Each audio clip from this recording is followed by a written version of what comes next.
just won't let the speed go.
First of all, the 10th fastest British athlete in history with 2:27 this year for Great Britain, Rose Harvey. Next, the winner of this year's Seoul Marathon, where she set a course record and a personal best for Romania, Joe Melli. She was third here last year, second in the Tokyo Marathon this year for Ethiopia, Ashete Bakiri. Next for Kenya, the 2022 Paris Marathon champion, Judith Correa. She ran a sensationally fast debut, an Ethiopian national record to win in Hamburg this year for Ethiopia, Amos Kipruto.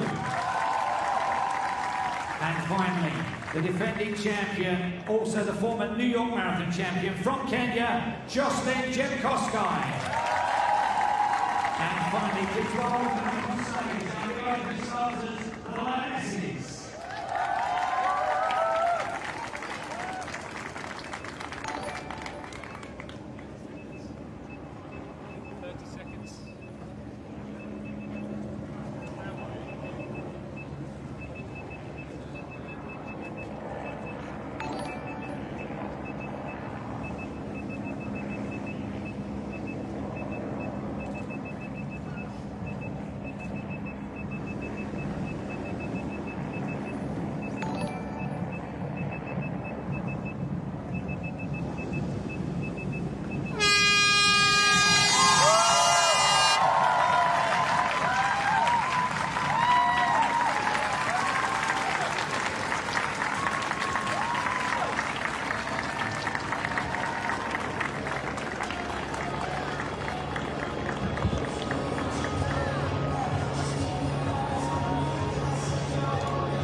back.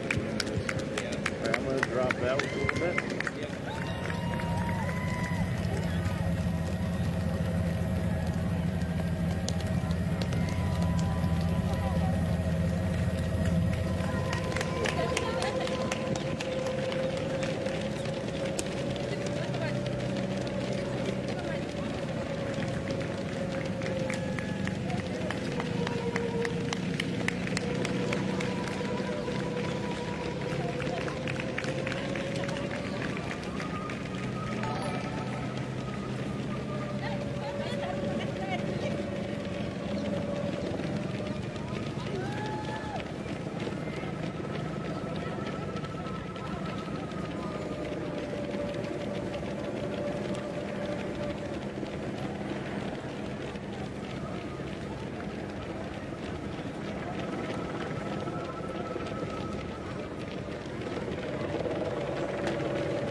Congratulations.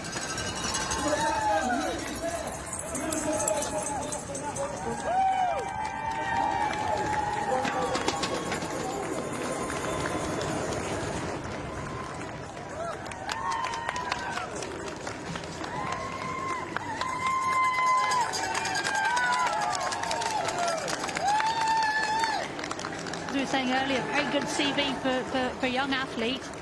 Really using his drafting tactics as much as possible there. You can see his feeding tube just hanging off the chair there. So the athletes do, like the ambulant athletes, they do take on board energy and fluid throughout the race. And I think that was Laurent Lakatos we just caught a glimpse of there. So the flying 400 back in 2019, Romanchuk won the sprint and he won the title overall. And of course, these wheelchair athletes competing for places in the Abbott World Marathon Majors Series. And that is David Weir just drafting.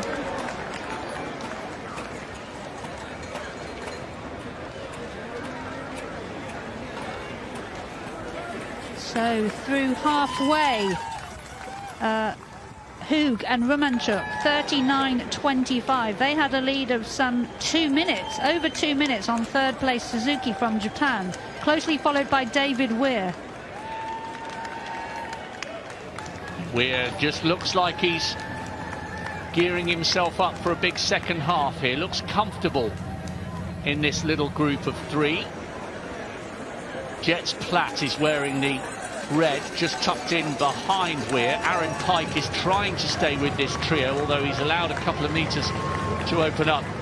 Platt is an interesting character. He's in the very early stages of his wheelchair racing career. He's a para-triathlon legend from Rio and Tokyo.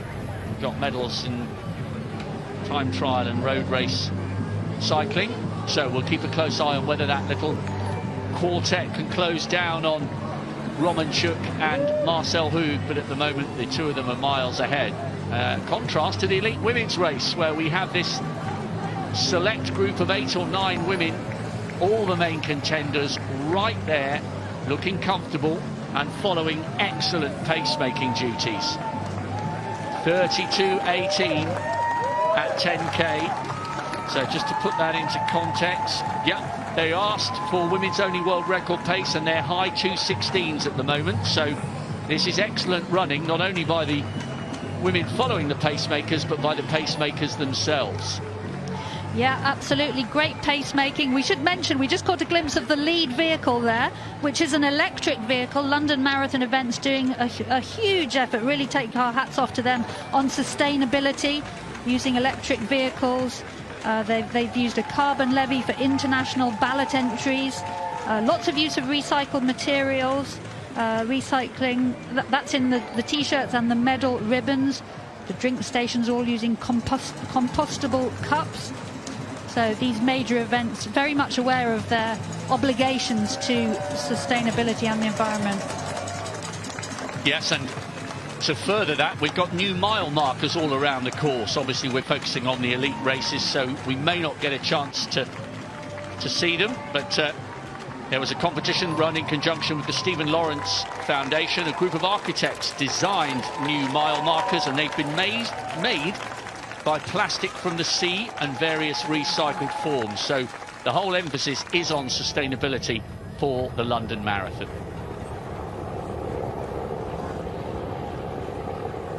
Yeah, very interesting. Other stories this year. Yes, we will get to that, because now we have a rendition of the national anthem.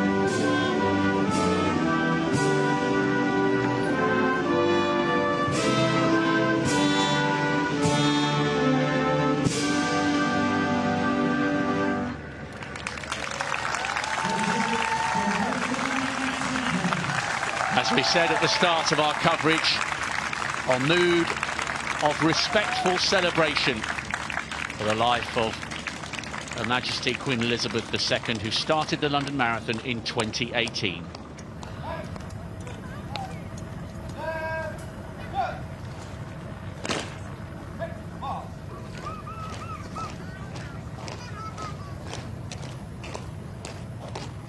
And of course, the whole history of the London Marathon distance is intrinsically linked to the royal family.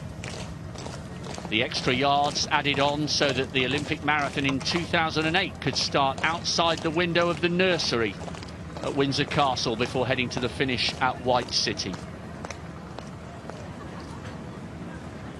The elite men are preparing to go, and with them come tens of thousands of club runners and fun runners, people looking to raise money for local, national and international charities. They are the beating heart of this great event, and they will shortly be unleashed on the course in all their glory.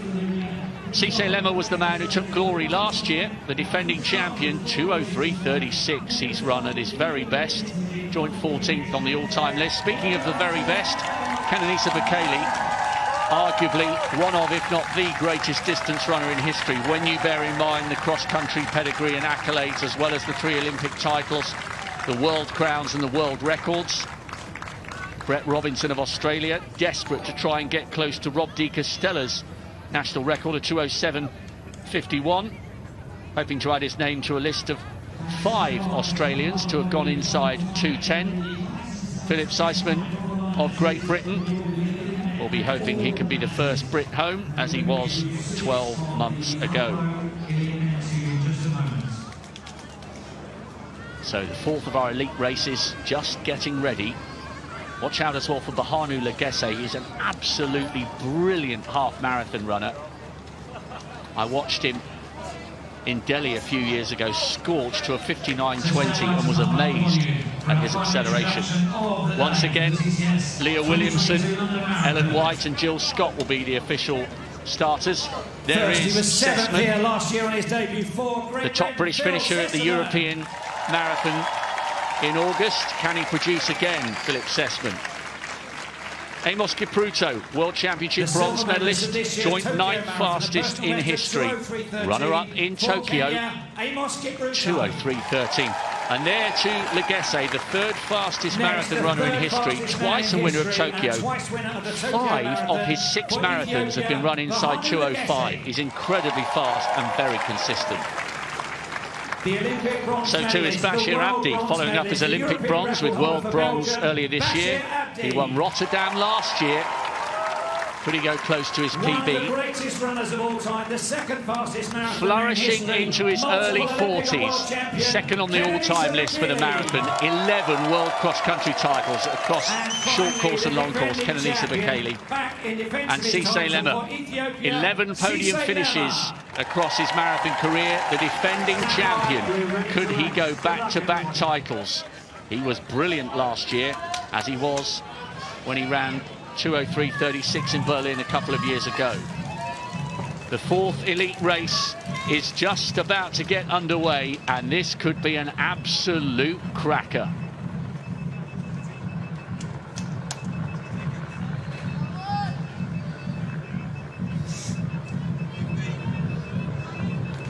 You can sense the tension. All those months of training, the thousands of kilometers, and it all comes down to this. Oh, that rush of adrenaline you get when you start a marathon, whether you're trying to run 2:03, 3:02 or 4:30, it doesn't matter. That moment you start releases all the energy and all the nerves you've built up in the last 24 hours. And quite frankly, when you take on that first 150 in London, you feel like you are flying. Don't you, Mara? You certainly do. And there is one man at the front flying. How long can he keep this up? As you said, Rob, it is a who's who of top-class marathon runners in this men's field. No Mo Farah, sadly. The top British athlete withdrew earlier in the week with a hip injury. But the defending champion is there. 2nd all-time athlete, Kenenisa Bekele. 3rd all-time. It's absolutely packed. So the men's race going off with the mass race. And is that Spider-Man there? Yeah, one athlete to look out for in this mass race is Iranian-British dual national Anousheh Ashuri, 68 years old. He was arrested in Iran back in 2017, along with Nazanin Zaghari-Ratcliffe, and he dreamt during his captivity of racing the London Marathon. He will be out there running 26.2 miles a day. And there we have, it's a bit of a who's who of British men's distance running in the pacing team today. Emil Keres, we just got a glimpse of, Andrew Butchart as well. Mark Scott also on pacemaking duties, Ben Connor. So the top men aiming for 2:03 to 2:03.30. They've been given instructions to do 61.45 to halfway. I always love it, Mara, when you get these, I mean, albeit excellent club runners, basically sprinting flat out to stay with these groups. And then when they get spat out the back, it happens with incredible speed. He's still going. It's not a bad effort, is it? What's he managed here? About 800 meters. And now he needs to step out the way, and he's done so just to allow the pacemakers to get on with the serious business of guiding these elites through the first few K. Yep, so there on the left, pace 1, that is Emil Keres, and next to him Andrew Butchart, and pace number 2 is Bernard Ngeno. Talking of club runners, Rob, one of the other top British pacemakers here is Ellis Cross, who famously beat Sir Mo Farah in the 10,000 metres in London back in May. I know, it was amazing the headlines he got for that. I mean, it's funny, isn't it? Because obviously to the uninitiated athletics viewers, it was as if he came out of nowhere, but people forget he was 5th in the European juniors over 10,000 metres a few years before that. Yeah, he said, I'm a club runner. He had to pay for his entry, but actually he's a top class runner. Attended St Mary's University in Twickenham, coached by the mighty Michael Woods. He's really no slouch at all. Bit of an insult, to be honest, to call him a club runner, but so Emil Keres and Andrew Butchart just checking in there that they're on the right pace. Well, in fact, Keres is looking over his shoulder, just the pacemaker on the left of picture. He's looking over and he's waving for the elites to come with them. Kenenisa Bekele is in the centre of that group, Butchart in the middle. Brilliant run in Rio. What was he, 6th in Rio back in 2016? A brilliant 5,000 metre. And I wonder if he could step up in the fullness of time when he feels his raw speed has left his legs. He's got that kind of, he's got a distinctive short stride, and he's checking over his shoulder. But Emil Keres there, he was almost beckoning the elite field to come with them, just making sure that they were going at the right pace. Yeah, this often happens with pacemaking. The pacemakers get their instructions from the race. They're employed by the race. But obviously the athletes and the athletes' agents negotiate the times that they want. So the pacemakers set off according to their instructions. But if the athletes don't follow them, that's not their fault. So let's see how this pacing develops. Talking about stepping up in distance, Rob, one athlete on this start list I'm looking forward to seeing the results of is France's Johan Kowal, stepping up from the steeplechase. And he won the European steeplechase back in 2014. He's not in this lead group, but doing his debut today. Yeah, I remember commentating on him a few years ago, and I put a few asterisks next to his name. I know we mentioned what a good run Andy Butchart had over the 5,000 in Rio. Kowal was 5th in that Olympic final in Rio, and he's run a low 62s, a half marathon in Seville, and he had a 28.05 PB earlier this year over the 10,000 on the track. So we will keep an eye on the Frenchman just to see how far behind the first group he is. But Butchart leading the pacemaking here. Do you think, I was quite impressed with Bekele at the Great North a month or so ago. I think he ran a second or two outside, 61 minutes for 3rd place. Now that he's into his 40s, do you think, though, we've seen his best times, that 2:01.41, just a shade behind what was Eliud Kipchoge's world record? Do you think we've seen the best of Bekele, or could there be another chapter? Because if there is going to be another chapter, it needs to come soon. Honestly, Rob, it's so difficult to answer that for 2 reasons. One is Bekele, he's a little bit inconsistent. When he's on good form, he's phenomenal. You know, came within 2 seconds of the world record.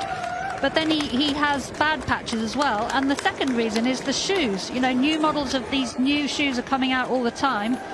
And phenomenal performances go with them, like we saw in Berlin. So in the men's wheelchair race, Hugen Romanchuk out in the lead. Through 25k, they had a lead of 3 minutes. And we've got the results of the flying 400 as well. So Romanchuk was fastest over the sprint, 44 seconds. Hugen second, 45, and Aaron Pike third. And for the women, it was De Bruyne, Rainbow Cooper, the British athlete, and Merle Menge over that 400-metre sprint just over halfway. Yeah, Rainbow Cooper has been one of the discoveries of the wheelchair racing community this year. She's been absolutely brilliant. Great silver medal in the Commonwealth Games behind Madison de Rosario, who sadly had to pull out of today's endeavours.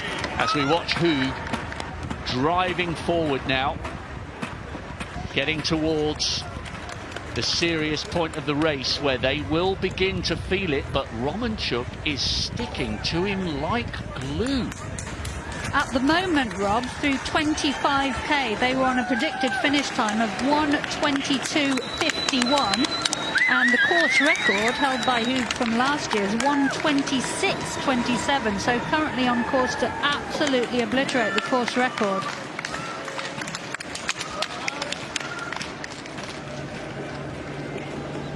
Catherine De Bruyne is leading the women's race. Not only have we lost De Rosario, but Manuela Shah has pulled out as well, hoping to go back-to-back victories after winning in Berlin, and she's clear by, well, officially she's clear by over a minute now. This is really good pushing by the 400-metre specialist, who scorched to a gold on the track in 2019 and seems to be making the perfect transition onto the roads all around Europe. She'll hope she can keep that going for some big, glamorous, lucrative victories over in the States as well. This is superb from De Bruyne at the moment. And Rob, De Bruyne's predicted finish time through 25k was 1:34.56, and the course record, Manuela Shah from last year, 1:39.52. So De Bruyne also on course to absolutely obliterate the course record in her race.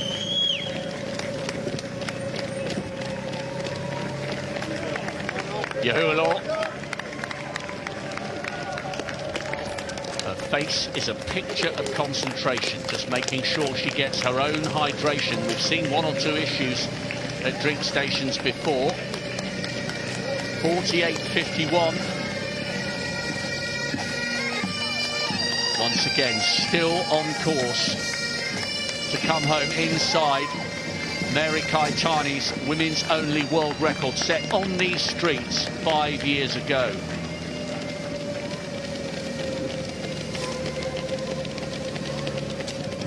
Maybe just drifted a tiny bit outside. 48.45 brings them home a couple of seconds outside Kaitani's record, so they do just need to focus here and make sure they don't lose any further time. Remember, Yahualo leading the race, but behind that pacemaker, she ran 2:17.23, winning Hamburg in April. And that's nice. Look, she's offering to share her drinks with the pacemakers. They're just having a little conversation between the two of them, which is extremely useful. She can just tell her compatriot how she's feeling, whether the pace needs to pick up. Bakere swiping her drink aside. Remember, she's run 23 marathons. Joan Chelimo-Meli in the yellow vest, better known as Joan Chelimo. She transferred allegiance from Kenya to Romania. That's why her 2:18.04 is a national record from earlier this year, because it's a national record for Romania, not for Kenya. Yep, we saw that quick conversation between Yahualo and the pacemaker. The athletes can, of course, invite their training partners along to be pacemakers if the race agrees.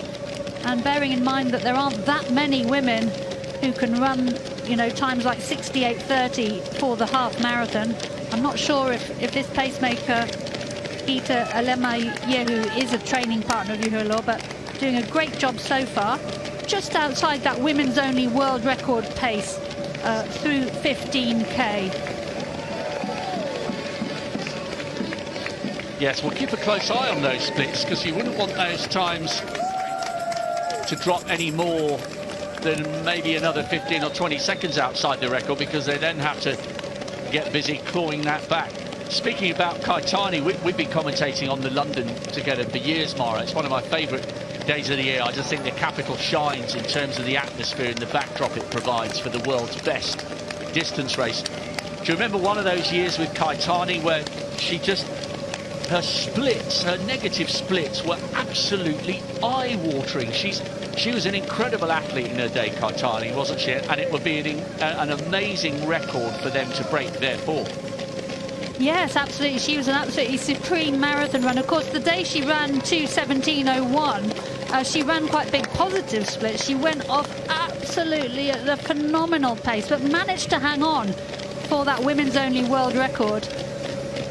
And so far, you can see from the trees behind, absolutely no wind, so very good conditions for marathon racing. Jep Kosgei, the defending champion, just ticking along there at the back of the group. We're still a long way to go. We're still only 10 miles into the race. And, you know, I've heard some of the greats of the past say that marathon racing only begins at 20 miles, and until then it's the warm-up. Are you a subscriber, as a participant, are you a subscriber to that view? Yes, I mean, in the first half, you want to just tick off the kilometres, not waste any energy unnecessarily, get your drinks, make sure you're there or thereabouts at the pace that you want to be going at. But, you know, at the end of the day, the marathon is a race, and you've got to push the boat out. If you want to break your PB, you've got to take risks. You know, that dreaded hitting the wall builds up a lot of fear for marathon runners. But I think from the athletes I coach, I think a lot of them are perhaps a bit too cautious. And sometimes I encourage them to throw caution to the wind and just go for it. And if you hit the wall, well, it's painful, but the world doesn't end, and you learn from it. That's the main thing. If you learn and do better next time, that's the key.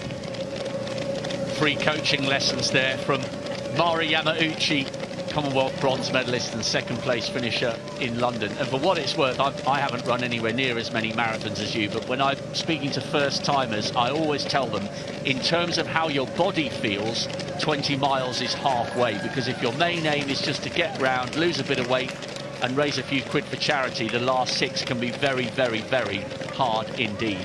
Speaking of hard running, we're looking at the legs of Andy Butchart there in the centre of the picture, with Emil Caress just on the left.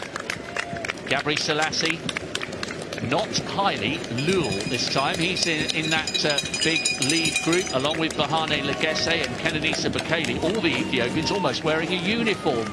It's not the normal bright colours we expect from them.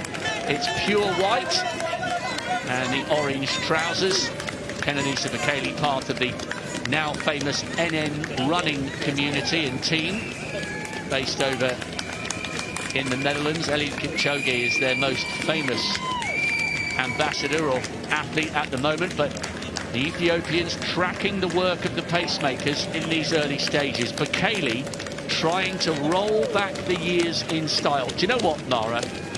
I know we have to stay neutral. 14:45 at 5K, so what's that? They are on, yeah, it's around about what, 2:04, high 2:03s, and they were asked to go out in 2:03 and get to halfway in around about 61:45, so it's so far so good as far as the pacemakers are concerned. There's a little bit of me that would love to see Bekele win this race, because he's been close and he's been there or thereabouts on numerous occasions. He's finished 3rd in 16, 2nd in 17, 6th in 2018. He's done everything but win the race. Yeah, and I mean, 40 isn't that old in marathon standards these days. So this is the chasing group. That's Mark Scott with pace 3 on his bib on the left-hand side.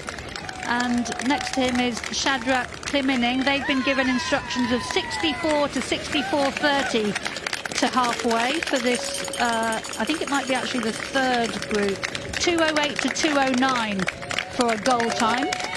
And that is Australia's Brett Robinson there. Goddard as well of Australia. And the first split for the lead group, Rob, was 4:47. I think that explains why Emil Caress was glancing behind him early on. And of course the pacemakers, we're used to seeing them in the black and white stripes of Shaftesbury Barnet colours, but the London Marathon has a new title sponsor, TCS, and I think those uniforms may be related to the new sponsor, those pink and yellow pacemaker uniforms. And Andy Butchart doing a good job there, just reminding the athletes behind him, go over, get your drinks, make sure you pick up your hydration. 1 or 2 there, just had to do a little bit of momentary acceleration to make sure that they got hold of their hydration. It's important that these early markers, isn't it? You don't feel thirsty very, very early on, but you've got to keep the liquid coming. Doesn't matter whether you're on course for 2:03 or 4:30. You've got to be drinking from early. Yes, I mean, it's only about 14-15 degrees today, which isn't that hot, you know, really ideal conditions for marathon racing. So you don't want to drink too much because, you know, it's all luggage you have to carry, as it were.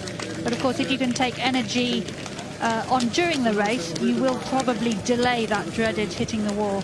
And just looking down the list in this men's race, through 5K, Bashir Abdi of Belgium was in 6th, Issei Lemma 7th, and looking a bit further down, Phil Sessman was the top Brit in 14th. This is, of course, the British Marathon Championships. He was the top Brit last year as well. But meanwhile, up at the front, Kenenisa Bekele, the 40-year-old. He was challenged about whether Kipchoge was the greatest athlete of all time, and well, Bekele gave a little bit of a pushback. And of course, Bekele has numerous, I think is it 8 world cross-country titles? 11. 11, six sorry. Long course and 5 short course. Yeah, that's right. Former world record holder over 5,000, 10,000 meters. So he arguably has a case to call himself the greatest of all time. Well, here's the question. Sorry, Mara. Here's the question for you then. How do you judge the greatest? Because as we watch Hug and Romanchuk still, well, if not side by side, then wheel to wheel. Romanchuk has never been alongside Hug. He's quite happy for the Swiss favourite to lead at the moment. Isn't one of the questions, how do you perceive a greatest? If it's the manner in which someone's done something, and if that's important, then that's why you've always got this question of Gabri Selassie being regarded as the greatest ahead of Bekele, despite the fact that Bekele has won 3 Olympic golds to Hailey's 2 and won all those world cross-country titles, where I think Hailey had 1 solitary silver or a bronze early on in his career, and Kenenisa had the global gold over the 5,000 as well. If you judge being the greatest on the personality and the verve that someone achieves their great accolades with, then Bekele is not in the same bracket as Hailey or Eliud Kipchoge. But if you're judging it purely on his performance across a range of terrains and across, you know, multiple decades, then he is in that conversation, isn't he? How do you perceive that debate to be? So lots of people go on times, you know, has he held the world record, and so on. But for me, racing is important. How many championships have they won? How many city races have they won? You know, racing and having those tactics for racing is really important for me. Now, who, a moment ago, glanced behind him. I think he was throwing in surges, trying to drop Romanchuk. But these two in the men's wheelchair race through 30K had 3.5 minutes ahead of third-placed Jepster Platt of the Netherlands. David Weir, meanwhile, down in 5th place through 30K. David Weir is, of course, the most successful elite athlete of all time at the London Marathon with 8 titles. But it's all about Marcel Hug and Romanchuk today.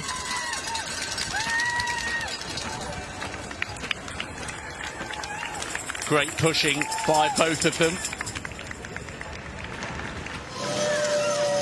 So the elite wheelchair men are within about 7K of the finish. The leading elite women still have around about an hour and 16, they hope, minutes of running to go. 2:17:01, Mary Kaitani's women's only world record. A record apparently, she said, she would be honoured to relinquish, having held it for over 5 years, 5.5 years, because of course back in 17 we were in our normal position of April the 20th of April. And by the way, April the 23rd, 2023 is the day. The ballot is open and will not close until 9 p.m. this forthcoming Friday. So that is your window of opportunity if you want to enter the ballot to come and be a part of the TCS London Marathon 2023. And we were joking before we came on air, Mara, whoever wins this is not going to have 12 months as the champion. That's right, we come back in just 6 months' time, but it's great that London will be back on its late April date from next year. It gives us the feeling that the pandemic is drawing to a close. And race director Hugh Brasher, in a briefing earlier this week, pointed out that some athletes competing today in the mass race entered in April 2019 to run in 2020. That race didn't happen for the mass runners. It was an elite-only race. And then they may have deferred again. So I'm sure everybody will be very glad to get back to normal business, if I can put it like that, with the April date next year. So if you want to be there in April, the ballot is now open. So the lead women being very well served still by pacemaker Peter Alemayehu with pace 2 on her bib. Judith Correa there, the world silver medalist with the orange bib and blue shorts, is there. Yahualor, Bekere, Melly, everybody we expected to be there. I think there are still 8 in that lead group.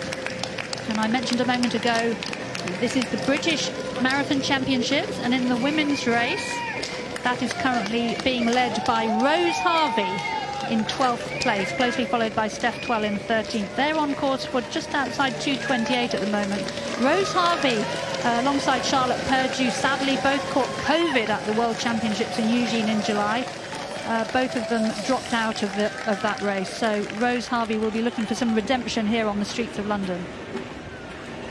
Oh, and the leader, De Bruyne, now coming into some problems, and that's an indication as to what we were talking about a little bit earlier, that the technicalities of the London course are harder than those she encountered en route to victory in Berlin. But without De Rosario on her shoulder and without Manuela Schär on her shoulder, she doesn't seem to have paid too big a price for overshooting that corner. But full concentration is required because, of course, Mara, these wheelchair racers, the men and the women, are travelling at much greater speeds than those who are competing in the elite races that started a little bit later. So if you do overshoot a corner, you've got less time in which to react because they are moving. Yeah, absolutely. The course record for the men is 1 hour 26, so they're going much, much faster than the ambulant athletes. Interestingly, that is exactly what we saw Marcel Hoog do in Boston last year. Just overshot one of the corners in the final stages of the race and missed that course record just by a few seconds. But currently, both the lead men and women in the wheelchair races currently on course to break the course records. 1:36.19, De Bruyne's predicted finish time through 30k. The course record there, 1:39.52. And here is the athletes going over Tower Bridge. I was about to say Rainbow Row, but they're not quite there yet. So the lead athlete in the women's race slowly approaching halfway, sticking to the blue line, which is good to see. Yes, Rainbow Row is around about a 21-mile section. That's the celebration event for the LGBTQIA+ community. But there's the split at 20k. There's a Devon flag flying with the green and white cross. What a beautiful county that is. I'm sure they've got thousands of runners or hundreds of runners represented. 65.25 at 20k. Yeah, just they're a tiny bit outside that women's only world record pace, maybe mid 17s. They're just going to need to pick up a fraction in the second half of the race, Mara, if Kaitani's mark is to come onto the radar. Yeah, 2:17.01 is that women's only world record. The predicted finish time for this group now around 2:18 or high 2:17s. Of course, one of the features of the new carbon era shoes is that we do see athletes slowing down less in the final stages, if I can put it like that. So we could yet see them speeding up in the second half, but at the moment, not quite on women-only world record pace. Of course, there is separately a mixed world record held by Bridget Kosgei, 2:14.04, previously held by Paula Radcliffe, 2:15.25, here in London in 2003, set with male runners, male pacemakers. What a high quality group we have here. Forgetting about times just for a moment, as a pure race,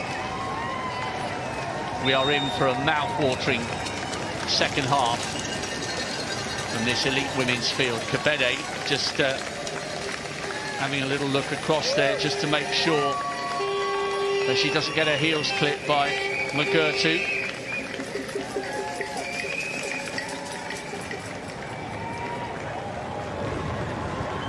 Two distinct groups.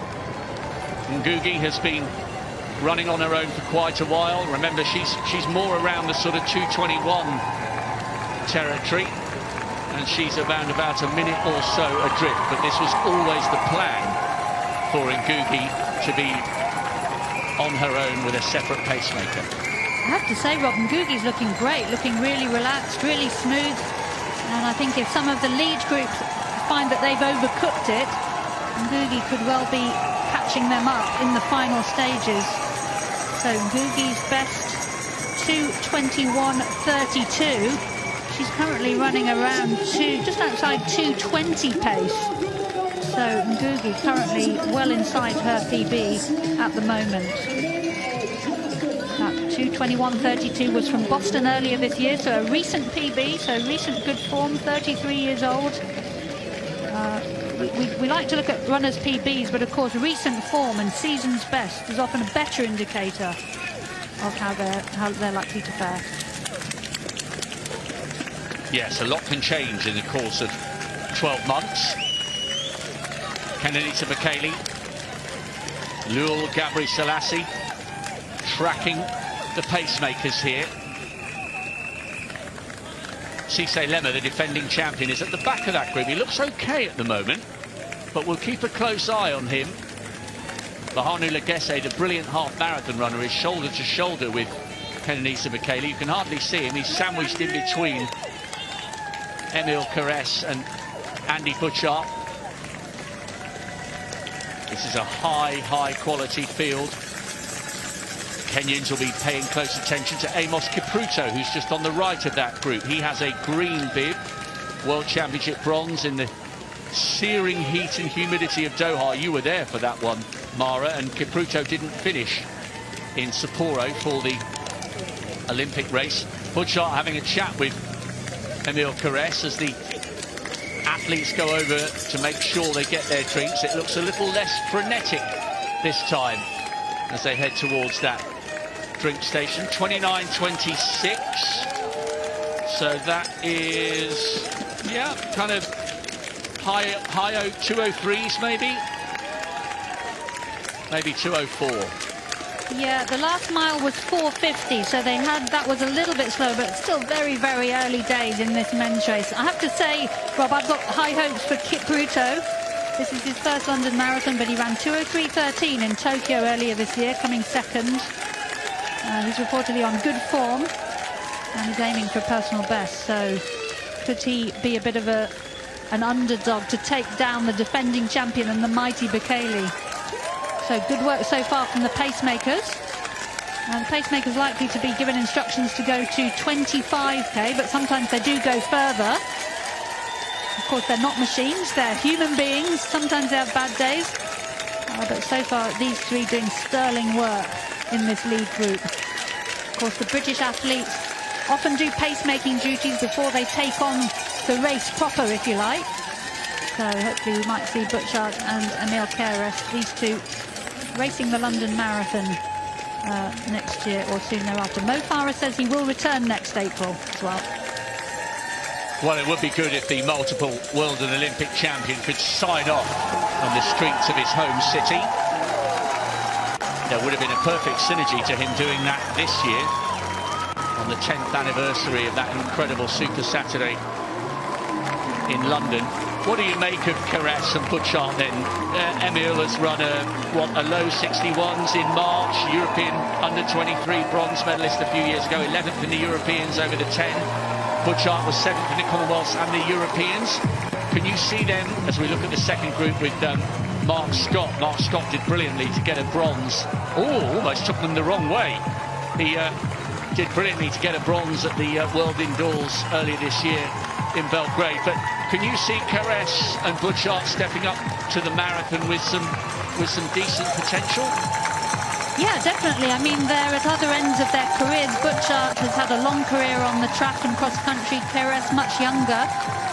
But, you know, the marathon sometimes takes a few attempts to really master it. So the sooner these athletes move up, the better. And of course, it's not a permanent move. You know, you can have a go at the marathon and then resume the shorter distances. I broke all my PBs for the shorter races after moving up to the marathon. So you don't have to just do one or the other. So that wonderful view of the Cutty Sark as the second group there go through 10K. And that's the second group in the elite men's wheelchair race. Jets Platt was just at the back. Hug and Romanchuk inseparable here, and they have been going lightning quick through this race. The question is whether Romanchuk can summon the kind of acceleration that has taken him to great glory on the track. This is a very, very different dynamic to how the race played out in Berlin last week, when Hug had 4 minutes, let alone 4 meters, separating himself from the rest of the field. Absolutely, Rob. So they're through 40k, they're on Birdcage Walk. The next turn will be onto Spur Road briefly, and then onto the Mall. So these two into the final stages. Hug has done all the work, and Romanchuk has stuck to him like glue. So it's going to come down to a sprint finish. I think they're going to smash, both of them, the course record, currently at 1:26.27. They went through 40k in 1:20.08. This will be fascinating. Hug says he's in the form of his life, and we are about to find out what kind of sprinter he is. The extra 385 yards about to be undertaken. Remember, that was the distance added to the Olympic course in 1908, so that the marathon could start outside the nursery window for the royal family at Windsor Castle. Watch for Romanchuk trying to come up on the right-hand side. The American with the red helmet. Oh, clash of wheels. There was so little to separate them. Hug now begins to pull away. Now we get the idea as to how much the Rocket Man has got in reserve, but I think he's used all his afterburners just to stay with Hug this far. Under pressure this time. Hug delivers again. Romanchuk posed the questions, but once again, in a rather different dynamic to the race that panned out in Berlin a week ago, Hug takes the title. No panic from the best wheelchair racer in the world at the moment. He was put under pressure. A tiny clash of wheels when they came round that corner. Romanchuk tried to take the inside line, but the Swiss star was not to be denied. Back-to-back titles and a massive course record. Brilliant stuff from Hug. For a moment, it looked like he was going to relinquish his crown from 12 months ago. No problem. He had to work for it, but he had the composure and the class to strike gold in London again.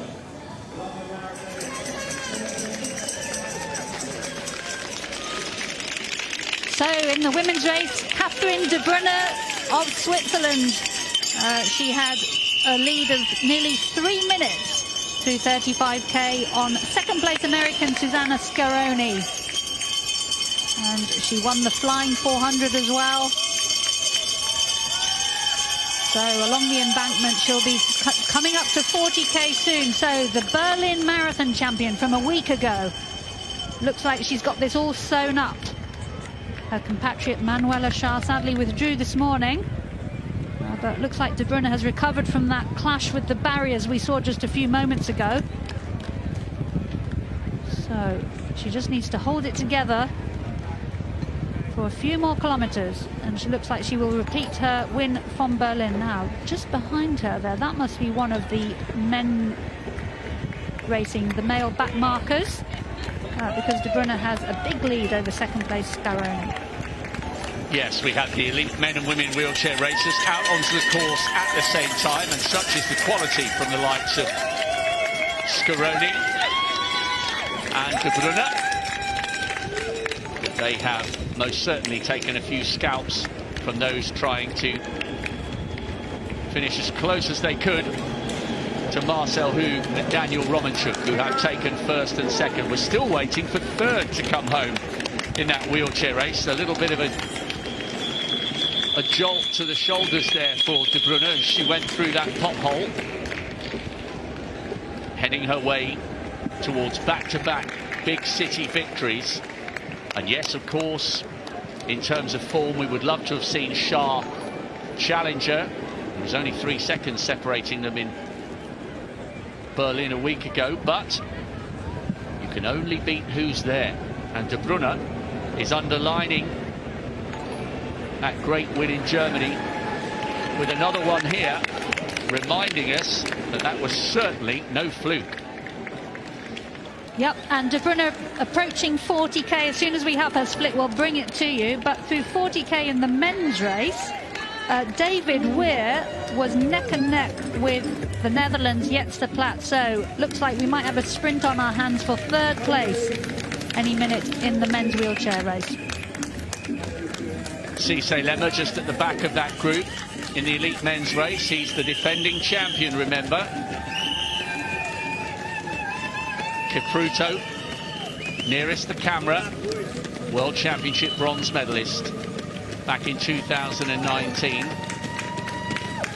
Bahanu Legesse just on the far side, runs with his shoulders very high, and there's Kenenisa Bekele. He looks good, Bekele, Mara. There's a familiar lope, but a familiar, powerful lope to that stride. Yeah, he looks pretty relaxed at the moment, doesn't he? It's still very early stages, of course, but looking good so far, as was Burhan Legesse. He's had a few injuries recently, but third all time. 2:02.48 for Burhan Legesse. Of course, the mighty Kipchoge is absent. He's just fresh from his win in Berlin in a new world record just a week ago. He was here yesterday to award prizes to the mini marathon winners. Well, this will be the battle for third in London. It looks like it's Suzuki just ahead of Dave Weir and Jets Plaat, the Netherlands para-triathlon star, just behind. We're looking at third, fourth and fifth, remember. Brilliant pushing by Hug and Romanchuk for first and second. Jets Plaat has taken extra meters onto his path round that little traffic island. Now he's trying to cut through on the inside. Suzuki in third, Great Britain's Dave Weir in fourth. Plaat looks as though he's settling for fifth here. A big burn up for the finish. Dave Weir has been an ever-present in this race for more than 2 decades. He'd love to finish on the podium here in 2022. It's tight, it's tense, but the Werewolf is pulling away. It's not to be first and second, but yet another podium finish from the man who just never stops delivering in London. Suzuki fourth, Jets Plaat in fifth, paying for that wrong turn there at the traffic bollard. Hug and Romanchuk were miles clear in first and second, but that is a fabulous third place finish from Dave Weir. He was absolutely devastated to get a puncture in the Commonwealth Marathon, but he hugely deserves another place on a London Marathon podium. No sign of retirement just yet, and with acceleration like this, you can see why the Werewolf still has a year or two yet to contribute to this great sport. Yeah, brilliant finish there from David Weir, 43 years old now. An official finish time of 1:30.40 for David Weir of Great Britain. Amazingly, his 23rd consecutive London Marathon. He couldn't add a 9th title, but he remains the most successful elite athlete at the London Marathon. So David Weir, brilliant to see him back on the podium. And 4th place for Suzuki of Japan, just 1 second behind, and Platt of the Netherlands in 5th with a time of 1:30.44. Aaron Pike coming round. He was 5th last year, just going to finish a position shy of that. Now we've lost the pacemakers. 1:21.5 at 25k. So they are a shade outside that women's only world record pace. Maybe high 2:17s, very low 2:18s is good running. But if it is to be a world record, they need to find something here in the last 15k or so. Yeah, they picked it up slightly, Rob. They were on a predicted finish time of around 2:18 at the last split. Now our computer's telling us 2:17.5 or thereabouts.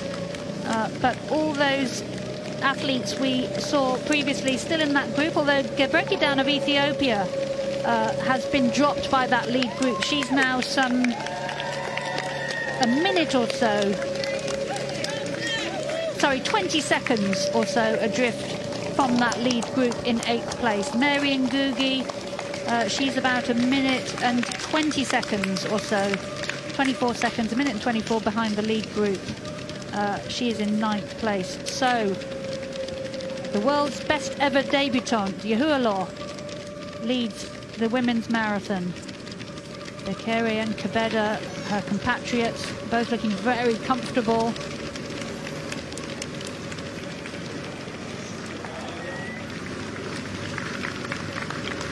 So in this women's race, 7 athletes with PBs under 2:19.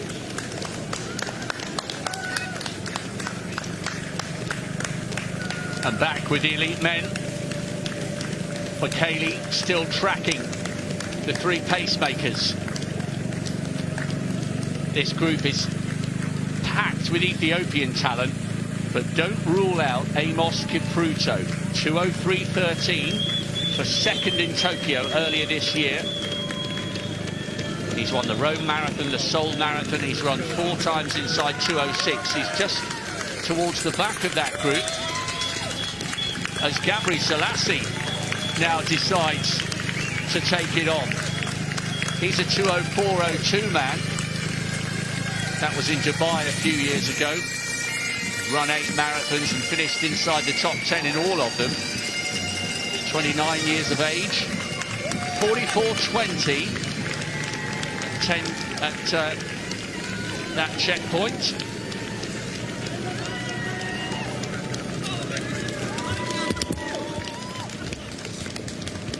Yeah, so it's just outside 2:03 pace, probably 2:04s now.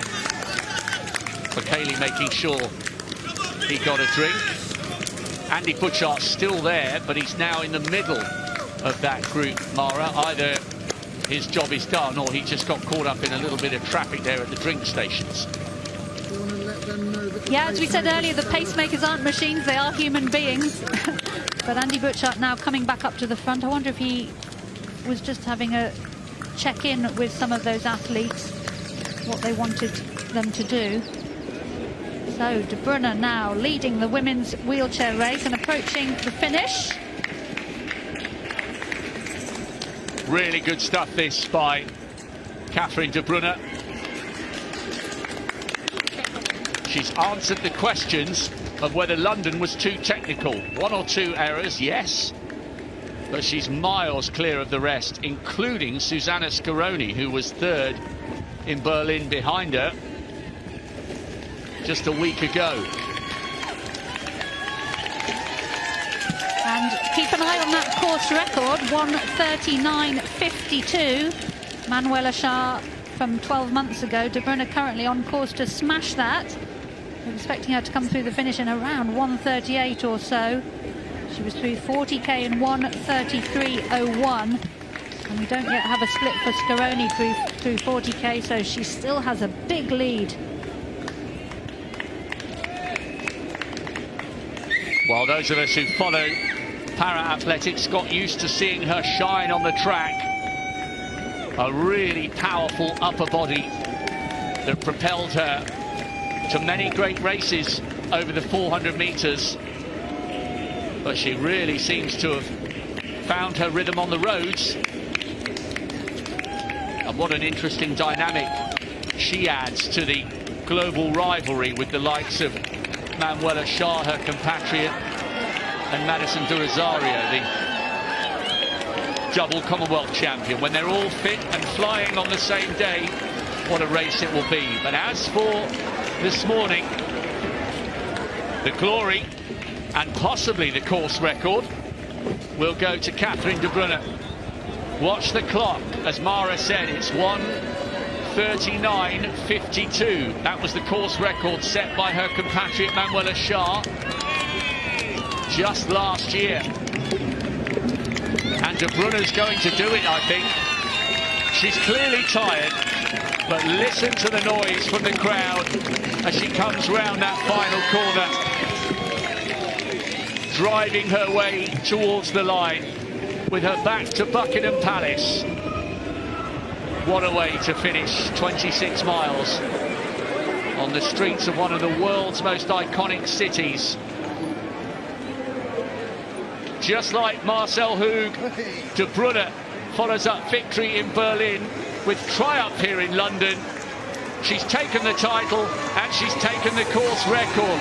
That is brilliant from the track specialist, who is now proving herself to be an established star on the roads, and how she has shone in London. Yeah, it's easy to forget that Berlin was actually her debut marathon. So today, in just her second marathon, absolutely convincing victory from the 27-year-old Swiss athlete. Her compatriot Manuela Shah absent. But what an amazing, dominant performance. 1:38.24 at the finish. She's absolutely smashed the course record by about 1.5 minutes. So I think we'll be seeing a lot more of Charlotte de Bruyne on the top of the podiums at future marathon races. And of course, these athletes competing for the Abbott World Marathon Majors Series titles as well. And you could see just how much the race had taken out of her, actually. Right. Two pacemakers now. No Andy Butchart. And Anissa Bekele. Lul Gabri Selassie. Defending champion Cissé Lema just at the very back of that group. No move yet from Amos Kipruto. Very much flying the flags for the Kenyans' aspirations for glory, hoping to follow in the footsteps of the likes of legendary figures. Douglas Wakahuri won this in '89. Evans Ruto, Martin Lell, Felix Limo, Emmanuel Mutai, Wilson Kipsang, Eliud Kipchoge. The list goes on and on. It's not just about the Ethiopians here in London, although it was last year with Cissé Lema taking the title. A great race unfolding with just over 50 minutes or so of running done. Yeah, it's great to see Bashir Abdi also in that group, the Belgian athlete. European record holder, 2:03.36 from Rotterdam last year. He's a double bronze medalist from Eugene at the World Championships and at the Olympics last year. So rubbing shoulders with the world's best athletes. Atanor there in the blue, just next to Gebre Selassie, also looking very comfortable. He was 10th in Boston earlier this year. No championship marathons as yet. He was to run London last year, but wasn't able to start as he contracted COVID. Now 29 years old, 2:03.51, his best.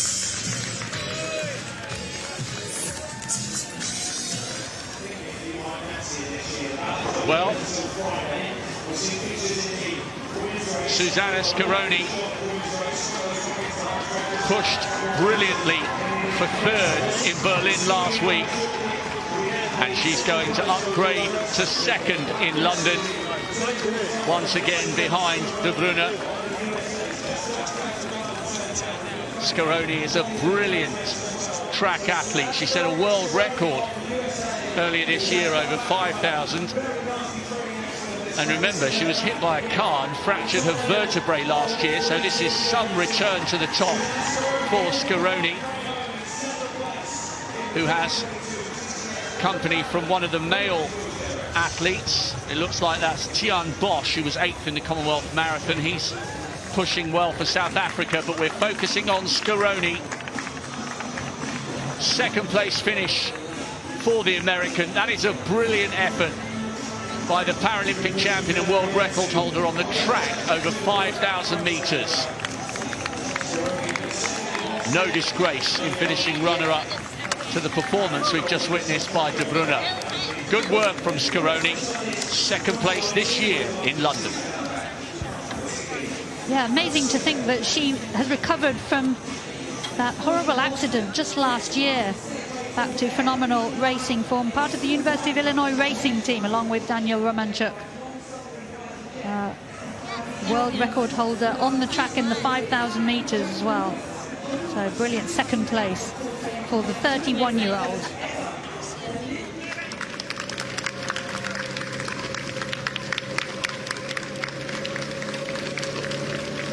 Leading now with just over an hour and a half completed, Sume Asefa, sometimes known as Sume Asefa Kebede, the Ethiopian, second in Seoul earlier this year, just behind Joan Chelimo. Joan Chelimo still in that group. She's sometimes known as Joan Chelimo Melli. And they both ran 2:18.04 and 2:18.12, but Kebede there, her face a picture of concentration, going very well indeed.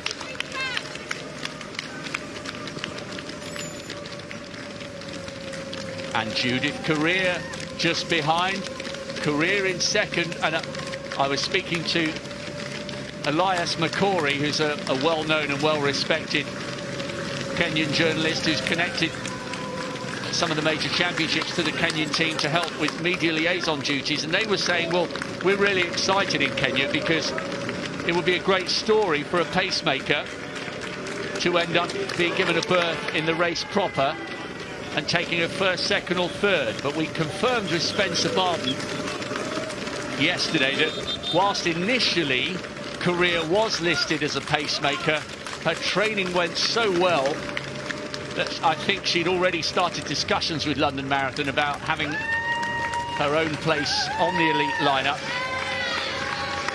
And when you bear in mind that she's won the silver medal at the World Championship, she's more than a pacemaker, and she's more than in contention here behind Kebede. They are first and second at the moment, and it's beginning to hurt a little bit. Certainly is, and the last mile split, Rob, was 5:08. Which is somewhere around 2:14.30 odd pace. So Kebede has picked up the pace, but Career there was looking very, very comfortable. And the women through 25k now. So Kebede pushing it on up at the front, but 7 athletes now still in this lead group, all from Ethiopia and Kenya. The only one we've lost from this lead group is Ethiopia's Hiwot Gebrekidan. She's down some 20 seconds or so adrift, back in 8th place. But Career looking very, very comfortable. And there is the defending champion, Jep Koskai, just behind her in 3rd. So the athletes now strung out in single file. Kebede, I think, has really injected some pace there. Half marathon PB for Kebede of 67.54 from back in 2018. No championship marathon experience as yet. This is her first London Marathon. She's 20th all-time. Just looking at the women's all-time list, 10th place is Salpeta, 2:17.45. Currently predicted finish time for these women somewhere in the region of 2:17.5. So we could see that all-time list seeing some revisions. Of course, with the advent of this new carbon shoes and the depth in women's marathon really developing, that all-time list frequently gets revised. And now then, who is that getting dropped off the back of that group? I think that may be Kipruto. Yeah, she's had a look over her shoulder. Meanwhile, a very, very big group coming up towards the finish. We've got men and women coming home together. Watch here for a big burn-up for third spot in the women's race. Really good pushing here.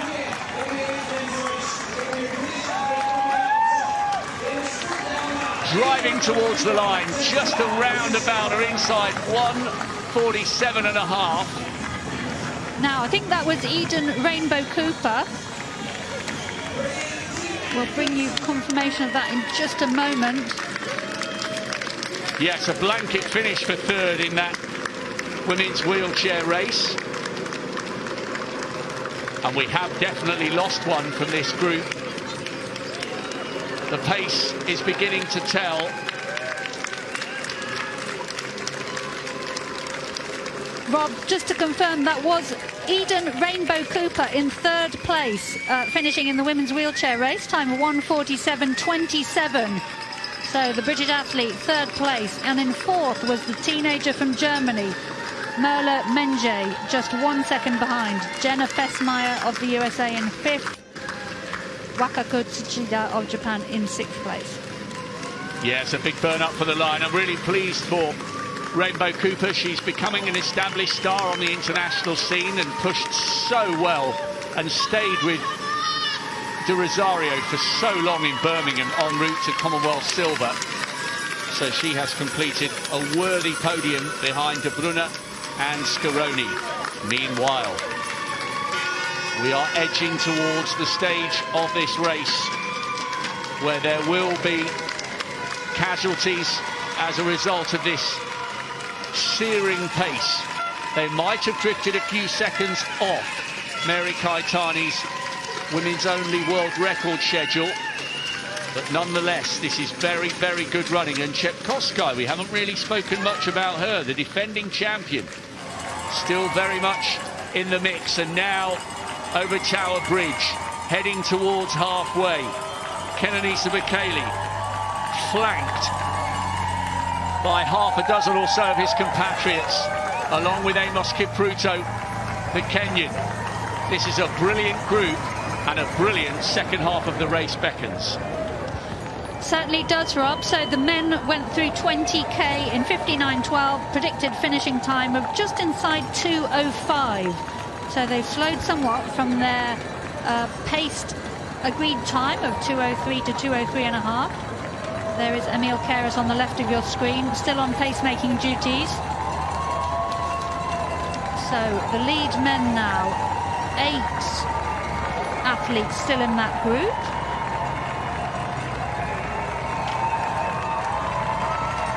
So everyone we expected to be there is still there, and that is the second group, the 2 Australians. And there they are, passing their special drink stations.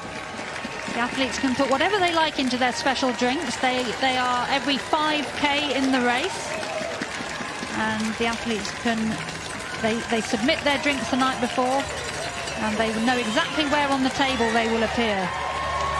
So number 13, that is Brett Robinson of Australia. Good story with Robinson, because he passed up the opportunity to be selected for the Commonwealth Games or the World Championships, because his all-out mission was to try and run a really quick time and get amongst the Australian all-time list. Di Costello first with 2:07.51, Monaghetti second, 2:08.16, both brilliant Commonwealth champions for Australia back in the day. Di Costello won the first edition of the World Champs in Helsinki back in '83. So This is a race of huge significance for Robinson, who's hoping to upgrade his 2:10.55 for 11th in London 3 years ago. His whole season has been around this, so we'll keep a close eye on the clock to see how tight the Australian manages to stay within sight of that Australian all-time list. And just incidentally, 5 Australian men have broken 2:10.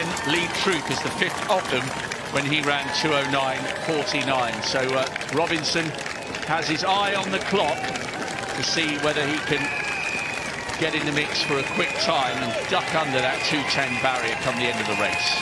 And in the blue shirt at the back of that second group was Great Britain's Wayne Gebrselassie, born in Eritrea. He was in fact the flag bearer for Eritrea at the London 2012 Olympics, but sought asylum and became eligible to represent Great Britain in January last year. So the leading men through halfway, 1:02.14, so somewhere around 2:04.5 sort of pace. And still everyone we would expect is in that group, but looks like Emil Keret and Andy Butcher have gone from the front of that group. So Legesse, Bekele. Yes, Kipruto's still there. Butchart, by the way, had dropped back to the second group. Keres had stopped when they went through halfway. Butchart is still pacing, but he's dropped back to the group, including Robinson. One lone pacemaker now, and there's a long way to go here.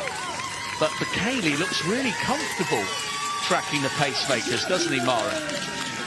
Certainly does, yeah. 40 years old now, but looking very, very comfortable. He's had a really long career. Of course, those 11 world cross-country titles that we spoke about previously, held the world record for 5 and 10K. And so it's interesting to see a world-class men's race with no Kipchoge present, and what that does to the dynamics of the racing. So Cisse Lemma, the defending champion, he's looking pretty comfortable as well, as is Kipruto with the green bib. There he is on the right of picture, looking really comfortable. So he said he was in good form. Berhan Legesse also in 2:02.48 for him, but we have heard he's had injuries this year.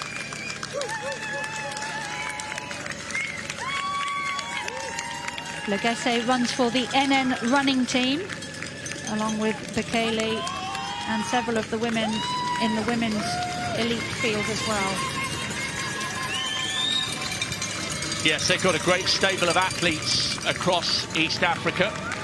They travel the world for great distance races. Many of them go over to India to compete in the Delhi half, which is coming up in 2 weeks' time. There's an excellent 25k road race in Kolkata every December. Kenenisa Bekele has run and won that one.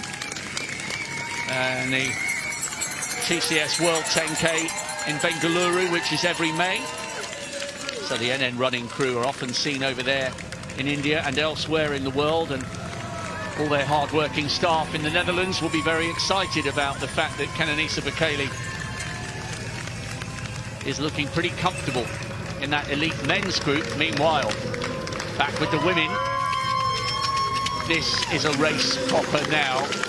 And how interesting, Mara, it appears to have bunched a little bit. They are gearing up for a big drive along the embankment and up towards the finish. Chepkoskai just grabbing a water there, the defending champion, just determined to cool off a little bit. This is where the race will really start. And Yahuala is now at the back of that group, Mara, maybe indicative of the fact that the pre-race favourite is struggling, maybe. Yes, possibly. And you mentioned them bunching up, Rob. The reason for that... Oh, and that was Yahuala going down at the back of that group. So, the favourite has had a fall now. Can she get back onto that group? I don't know why that happened. I think she must have caught the heels of...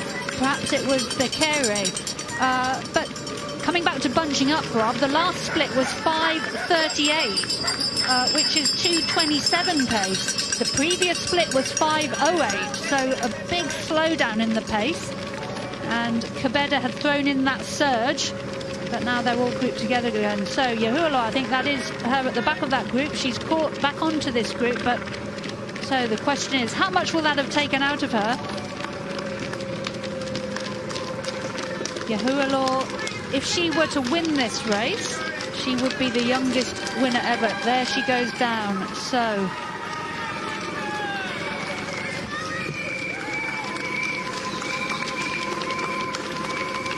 the current youngest winner is Koskai. Bridget Koskai was due to race but withdrew, 25 years old. Yahualo only 23 years old. So she's back on that group. She just needs to relax and get her breath back, recover from that fall, and use the others.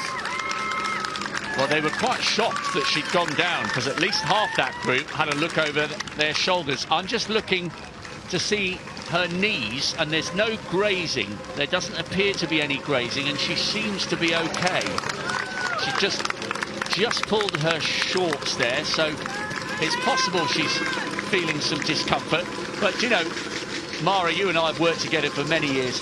Exactly the same happens on a track as it does on the roads. When it bunches and it gets tight, it is so easy to clip heels, especially when you've got an hour and 3/4 of running in your legs and you are feeling a little bit tired and it's harder to concentrate. Absolutely. The previous mile was 5:08, so there's been a bit of up and down with the pacing, and it's possible she, you know, the athlete in front of her just slowed down a bit more than she expected. And when you're in a group like this, you can kind of switch off a bit. You know, it's a good idea to switch off a little bit, to save your energy, let others do the work, just tick along. And possibly she wasn't quite focused on the person in front. I just wondered if it was a bump in the road that she tripped on. We didn't see the athlete in front of her look like she'd clipped her heels, but anyway, Yahualo, the favourite, is back with this lead group of 7. And Jet Koskai there in the light green top and black shorts, the defending champion, looking very comfortable. So just about 30 minutes or so left of running, and I think we can expect a few surges to be thrown in this race now. When you have a big group like this, whoever wants to win needs to start taking some action and getting the size of that group whittled down.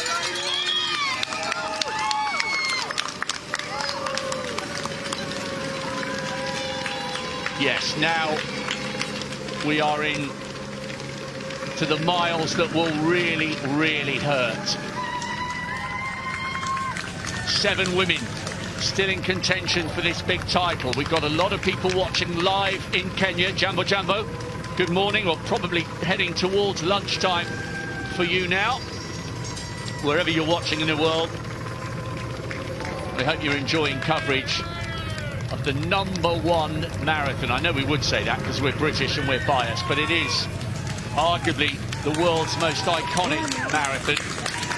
And incidentally, we're pretty busy rocking and rolling between these races. If you happen to know the social media handles for Mari Yamauchi, find her and send us a message. We'll try and read out your thoughts. I know they're getting very excited all around Kenya for the aspirations of their male and female athletes, trying to deny the Ethiopians victory, especially in this men's race. Cisse Lema, the defending champion. Lema just towards the back of that group on the right, running all in blue, light blue. Now, for the first time, Mara, Kenenisa Bekele is not directly behind the pacemaker. It's his compatriot, Lul Gabri Selassie. Bekele, the 40-year-old, is at the back of that group. He's still in touch, but I wonder if that's an indication that he's feeling uncomfortable. Yeah, it could certainly be, Rob. You know, as soon as an athlete goes to the back of a group, you know, the next thing could be that they get dropped. So, and here is the second group. So that is Wayne Gabri Selassie on the back of that group, representing Great Britain, with Brett Robinson of Australia. Now then, Brett Robinson through, well, this group 2:08.55 a predicted finish time through halfway. So they are on for Brett Robinson's personal best is 2:10.55. Gabri Selassie 2:12.17 from Rotterdam earlier this year. So these two currently producing phenomenal performances. So let's see if they can keep it up in the second half. Yeah, it's good running by both of them at the moment. Wayne Gabri Selassie was 6th in the World Juniors over the steeplechase 10 years ago before running in London. Now, we've got a break. And we have dropped 1 or 2 here. All of a sudden, we've gone from 7 down to just 5 in this lead group. Yep, it's Joan Melly who has been dropped from the back of that group, and number 64 there, that is Bekere, Achete Bekere and Joan Melly. And that is why you set so much store by the last 5 or 6 miles. Chepkoskai leading. Well, the Kenyans really will be getting excited now. But Magertu is still there. She won Seville in February. The 24-year-old.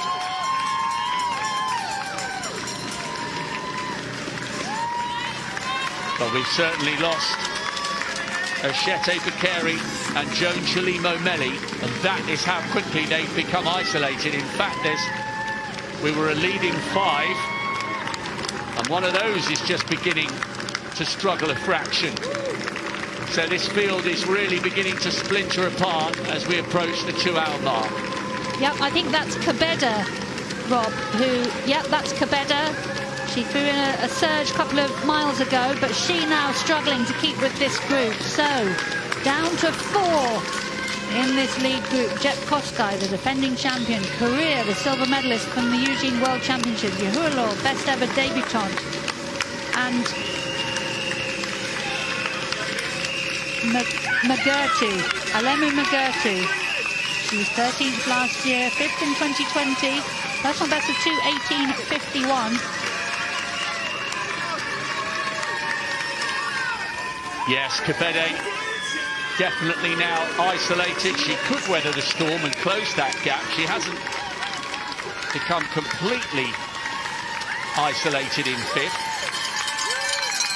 But she does need to focus and close that gap if she is to get in contention. Look how well Korea is running here.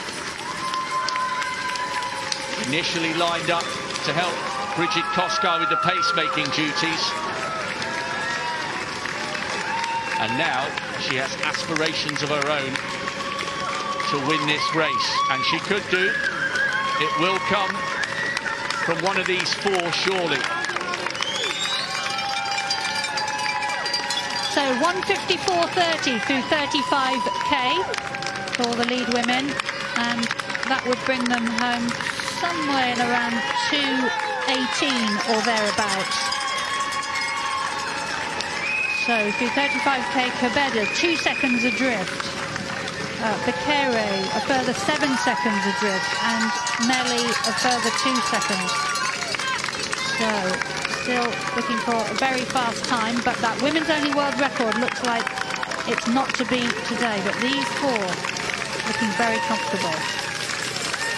Yes, and just to put into context how well they're still running, if they were able to pick up and come home just inside 2:18, only 14 women have ever run inside 2:18, and that is why so many of this group have been blown out the back by this searing, relentless pace. This is still a world-class performance from this quartet. And the casualties have found this very tough. Bekere, nearest the camera, 64. Joan Chalimo Melly has just gone past her. Melly maybe rallying a fraction. We'll keep a close eye on that, but it would take a massive effort for her to get back to this leading four, although she had gone past the carrera, which is why the director was showing us those shots. But just over 20 minutes or so of running left to go in this elite women's race. And at the moment, only 4 still in contention. Now, back with them then, Michaeli in the conversation for the greatest of all time, second fastest in history for the marathon, former world record holder for the 5 and the 10, a triple Olympic champion, 4-time world champion on the track, over 10,000 metres. Michaeli is still there, but he's now at the back of the group rather than the front. Is there any significance of that at all, Mara? Yes, I think there is. I think he's not looking quite as comfortable as he was earlier in the race, and probably not as comfortable as some of these others either. But he is still there. Pace number 5 there looks like he's helping him along. So 7 men in this lead group.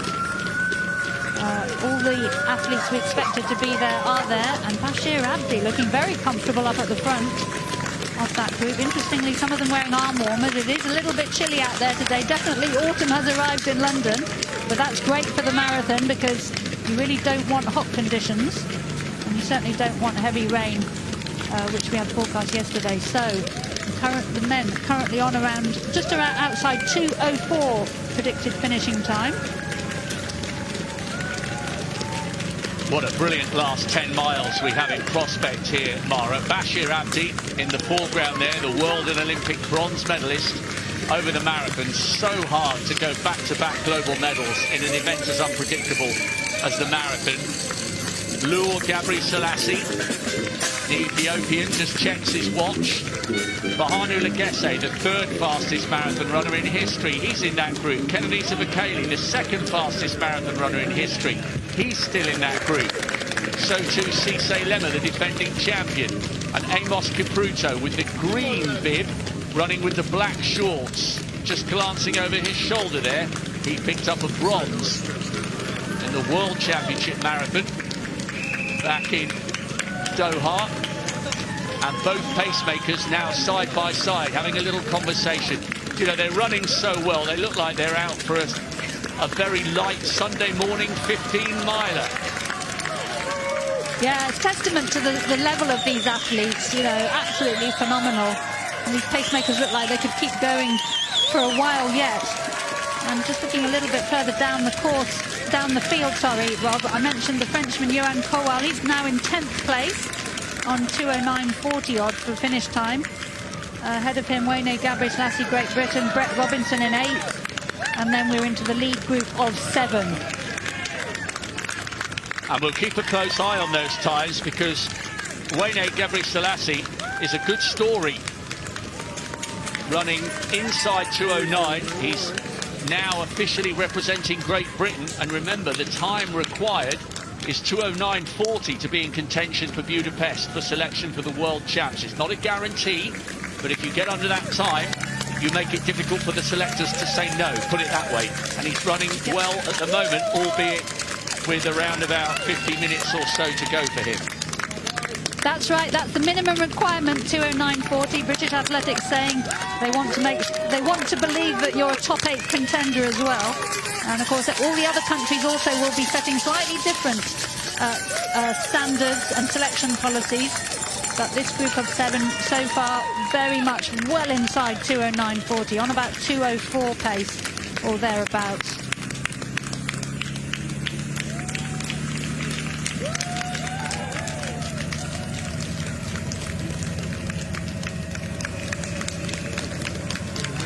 And 4 could be very quickly about to become 3. Judith Correa has been dropped by what is now a leading trio. Mugurtu is in 3rd. We haven't spoken much about her. The winner of Seville with 2:18.51 earlier this year. Correa has become detached by 10 or 15 metres. And it might come down to a 2-way tussle, this, between the defending champion, Jocelyn Chepkoskai, and Yolamza Yehulor. 5:11 that last mile, and that is why they have been blown out the back, and all of a sudden There are only two, and it's a duel in the calm early autumn morning here. A duel for the first place finish between the woman who conquered all 12 months ago and the youngster who is fast becoming an established force in marathon running. The best debut we've ever seen with 2:17:23. Winning Hamburg is great, but winning London would elevate her to another level, especially if she managed to beat the defending champion. And she is now in the process, potentially, of doing something very special here. She's going for it. She's got the confidence.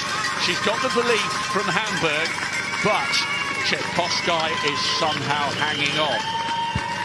Certainly is, Rob, and that debut from Yahualo, 2:17:23, put her 7th on the all-time list on her debut.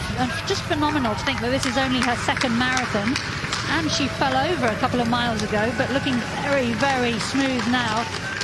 And as we said earlier, member of the NN running team from the Netherlands. World record holder for 10K, 29:14, set earlier this year in February. Only 23 years old. She was 3rd at the World Half Marathon Championships in Gdynia, Poland, back in 2020 in the autumn. And her 64:22 at the Antrim Coast Half Marathon just last month was a UK all-comers record.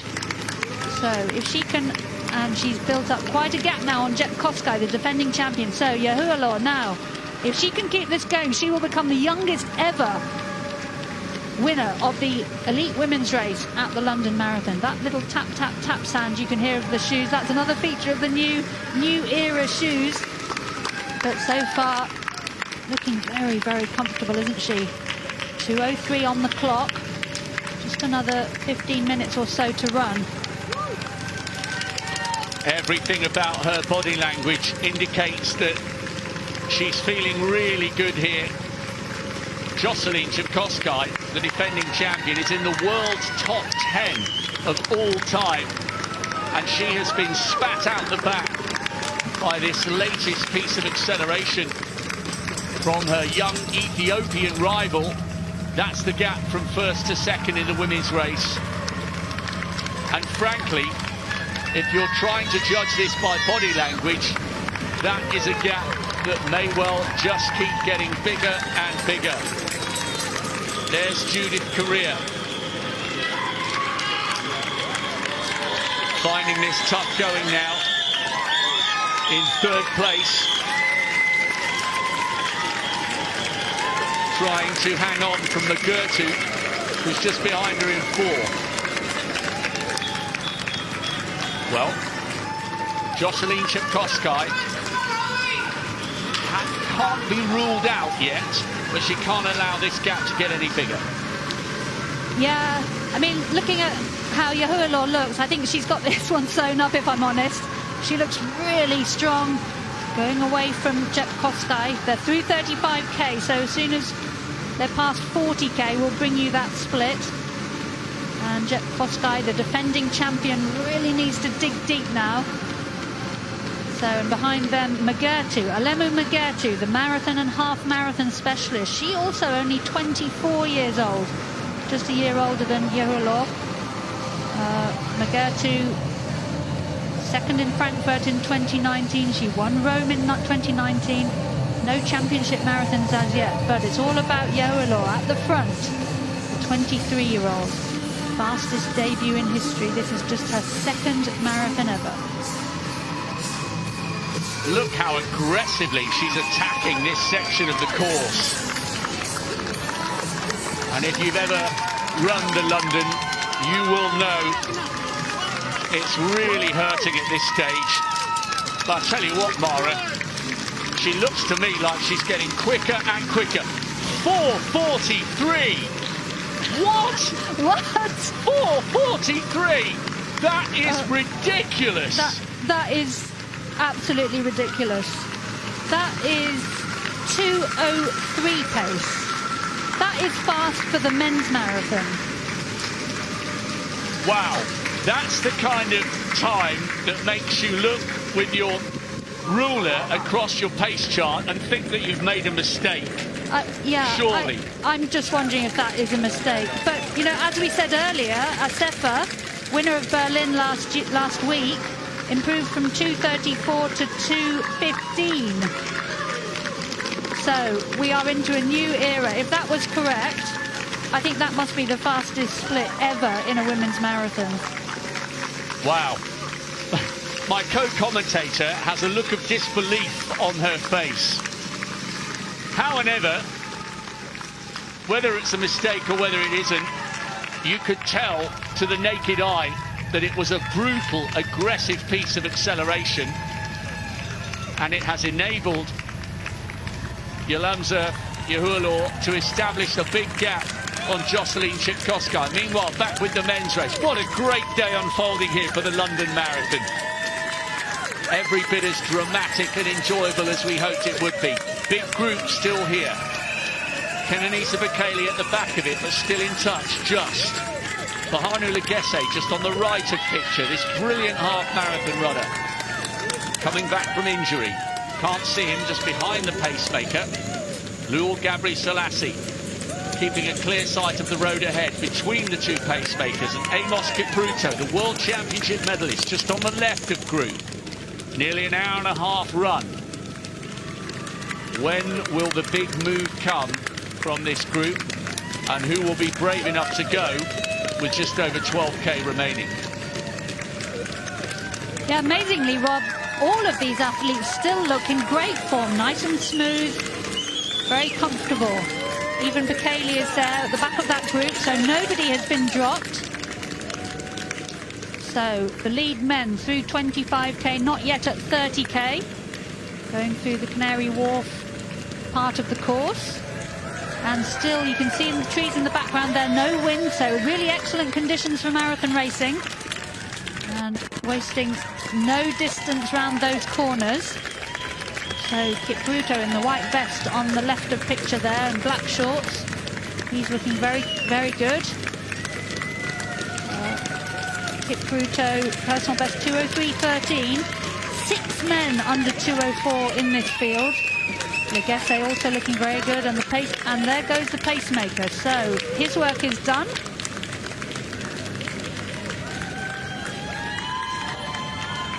Just inside 1:29 at 30k. Yeah, so what? 04 still, maybe just heading up towards 2:05. But it's not always about world records. Sometimes it's about a brilliant race, and that is exactly what we've got unfolding now. No pacemakers. This is a race proper. And perhaps Bahanu Legesse, the third fastest man in history, has been poised and waiting to strike. We haven't seen any race from him in 2022. Coming back from injury, but he looks really light on his feet here, Mara. He's running with real style and composure with an hour and a half on the clock. He looks good. Certainly does, Rob. And, you know, intermediate races to bring on your form, test your form, test what sort of pace, you know, what sort of form you can reasonably aim for are useful. But a lot of these athletes don't race at all in the build-up to these big city marathons. So Yahualo, massive gap now back to Chipkoskai, the defending champion. That 4:43 split, if it was correct, I'm pretty sure must be the fastest ever. And now well onto the Victoria Embankment through 40k, 2:10.21. So our computer is telling us predicted finish time. The women's only world record is on, if that is accurate. Mara, 2:10 on the nose would be 2:17.08, 2:17.09. She could do it. Kaitani's women's only world record could go. Whether it was 4:43 or not, it was lightning quick. And it's enabled this incredible youngster to tackle these last few miles in the knowledge, the motivation that she could take a world record here this afternoon. Yeah, we've seen her speed up phenomenally in the last mile. And she's just outside, here we go, 5:16. So she has slowed in that last phenomenal mile, but still on a very good pace. And if she can speed up just a little bit, she will get under that women's only world record, 2:17.01, Mary Kaitani. And bear in mind, let's put this into context. She's already produced the fastest debut in history with that 2:17.23, which has her 7th on the all-time list. If she manages to break the record and does so by 2 seconds, she would become only the 4th woman in history to run inside 2:17. Bridget Kosgei in Chicago, the 2:14.04 a couple of years ago. Paula Radcliffe's incredible 2:15.25, which is the course record here in 03. And Tigista Seifer, her compatriot, the former 800-meter specialist, who ran 2:15.5 in Berlin just a week or so ago. We could be watching a very, very special talent emerging here, backing up the debut with a brilliant second marathon. Yeah, and she had a gap of 16 seconds through 40k, so it looks like she's got it sewn up. But meanwhile, Gabri Selassie now pushing on. Lou Gabri Selassie, the Valencia winner from 18, pushing on in this men's race. Excellent debut, 2:04.02. That was the 4th fastest debut of all time. That was back in 2018 for the 30-year-old.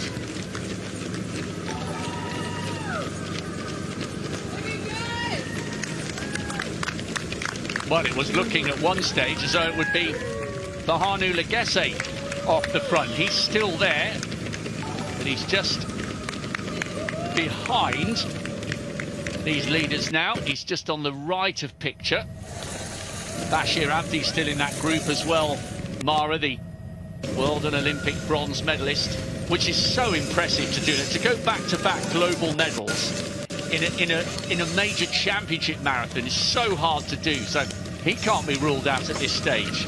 Absolutely. We talked about what makes the greatest of all time, and there's no question, I think, that Abdi is a great racer in those championship races. So can he get on the podium here in London? All 7 of those men still in the lead group, but meanwhile Yahualo, she's passed Westminster Square, now onto Birdcage Walk.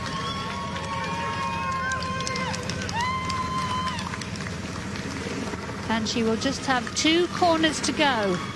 But honestly, the Birdcage Walk does feel like an eternity at the end of the London Marathon. Just enjoying that slight downhill section there, but looking phenomenal at the moment. So can she just pick up a little bit of time and get inside that women's only world record? She looks full of running, doesn't she? Incredible to think she had that fall. Had she not had the fall, you know, that must have been worth at least 10 seconds getting up and then recovering from that. And sometimes it can act as a moment of inspiration. I'll never forget Jeffrey Kipsang Kamworor falling on the start line of the World Half Marathon Champs in Cardiff in 16, and went on to produce one of the most impressive pieces of distance running I've ever seen. But one of his famous world golds at the Half Marathon. Yelamzar Yahualo is storming to victory here in London. This is quick. The only question is how quick. There's Jocelyn Chepkosgei, the defending champion. Bided her time in that lead pack. It was 7, then it was 5, and all of a sudden it was all she could do to live with the pace of Yahualo. But when she accelerated, the young Ethiopian, even Chepkosgei couldn't live with it. You could just see her in the distance, but that gap is too big. And Yahualo is now beginning to accelerate. Watch the clock. 2:17.01 is the women's only world record, set by Kaitani 5 years ago on this very course. Perhaps it's just going to elude her. But the story is how she bounced back up off the floor, literally, and stole a march on everyone. This has been a wonderful effort. Make no mistake, we're going to watch one of the fastest times there's ever been. 2:17:01. Can she do it? If she misses it, it's by a whisker. It's been a brilliant, brilliant effort by this young 23-year-old who will become the youngest female winner in London Marathon history. It's not going to be the world record, but that doesn't matter. This has been a performance to savour from a young woman we will be seeing and hearing about many, many times over the next decade. Extraordinary bravery, brilliant tactical awareness. When she made the break, the defending champion had no answer. And Yalamza Yehulalor takes the title here in London. She won in Hamburg in April, and she has stormed to victory here on the streets of London. A new global star is born, and her name is Yalamza Yehulalor.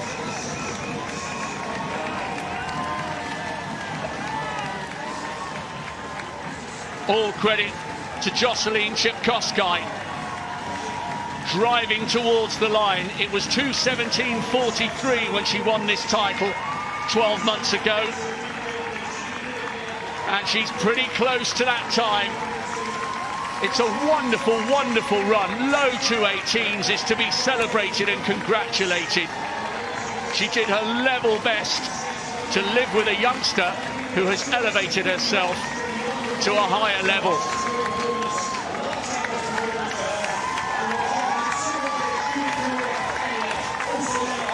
Still they keep on coming. This is going to be a really deep field of finishers. Mugurtu inside her lifetime best, quicker than she won Seville Marathon in a few months ago. And Korea, the silver medalist from the World Championship, just off the podium, but no disgrace with that performance. Yet another athlete coming home inside 2:19. But they were all playing second fiddle to Yalamza Yehulalor, who was just supreme. So experienced and so composed and so talented for one so young. And her official finish time, Rob, for Yehulalor, 2:17:26, just 3 seconds outside her personal best, and she remains at 7th on the all-time list. And there is Bekele finishing, I think, in 6th place. So second for Chipkoskai, officially 2:18:07. Mugurtu, lifetime best, 2:18:32 in 3rd. Korea officially 2:18:43 in 4th. And here comes Mary Ngugi. Very strong finish from her. Her personal best, 2:21:32. She's going to absolutely smash that. She's going to be well inside 2:21. Looking full of running. Mary Ngugi coming in 7th place. Bekele was in 6th, just ahead of her. 5th was Joan Melly, but it's all about Mary Ngugi. Brilliant run from her, and over a minute off her personal best. Fantastic running from her. Really good run.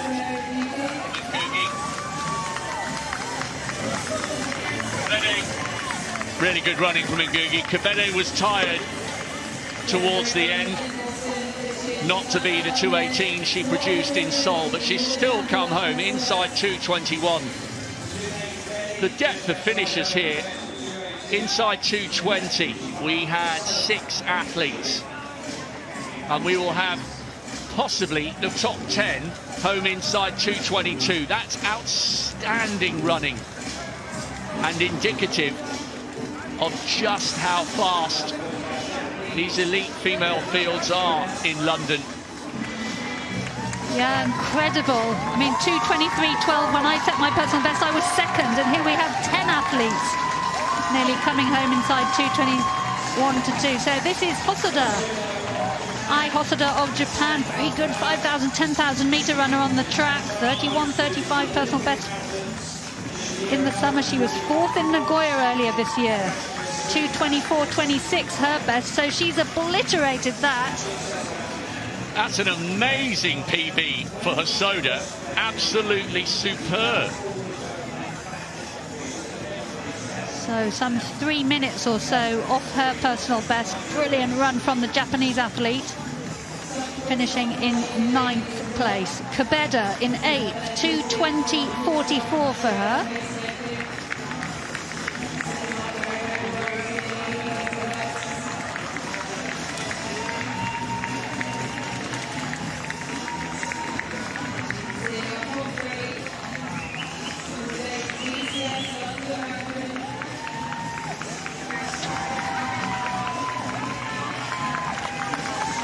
Well, that's the 1, 2, 3.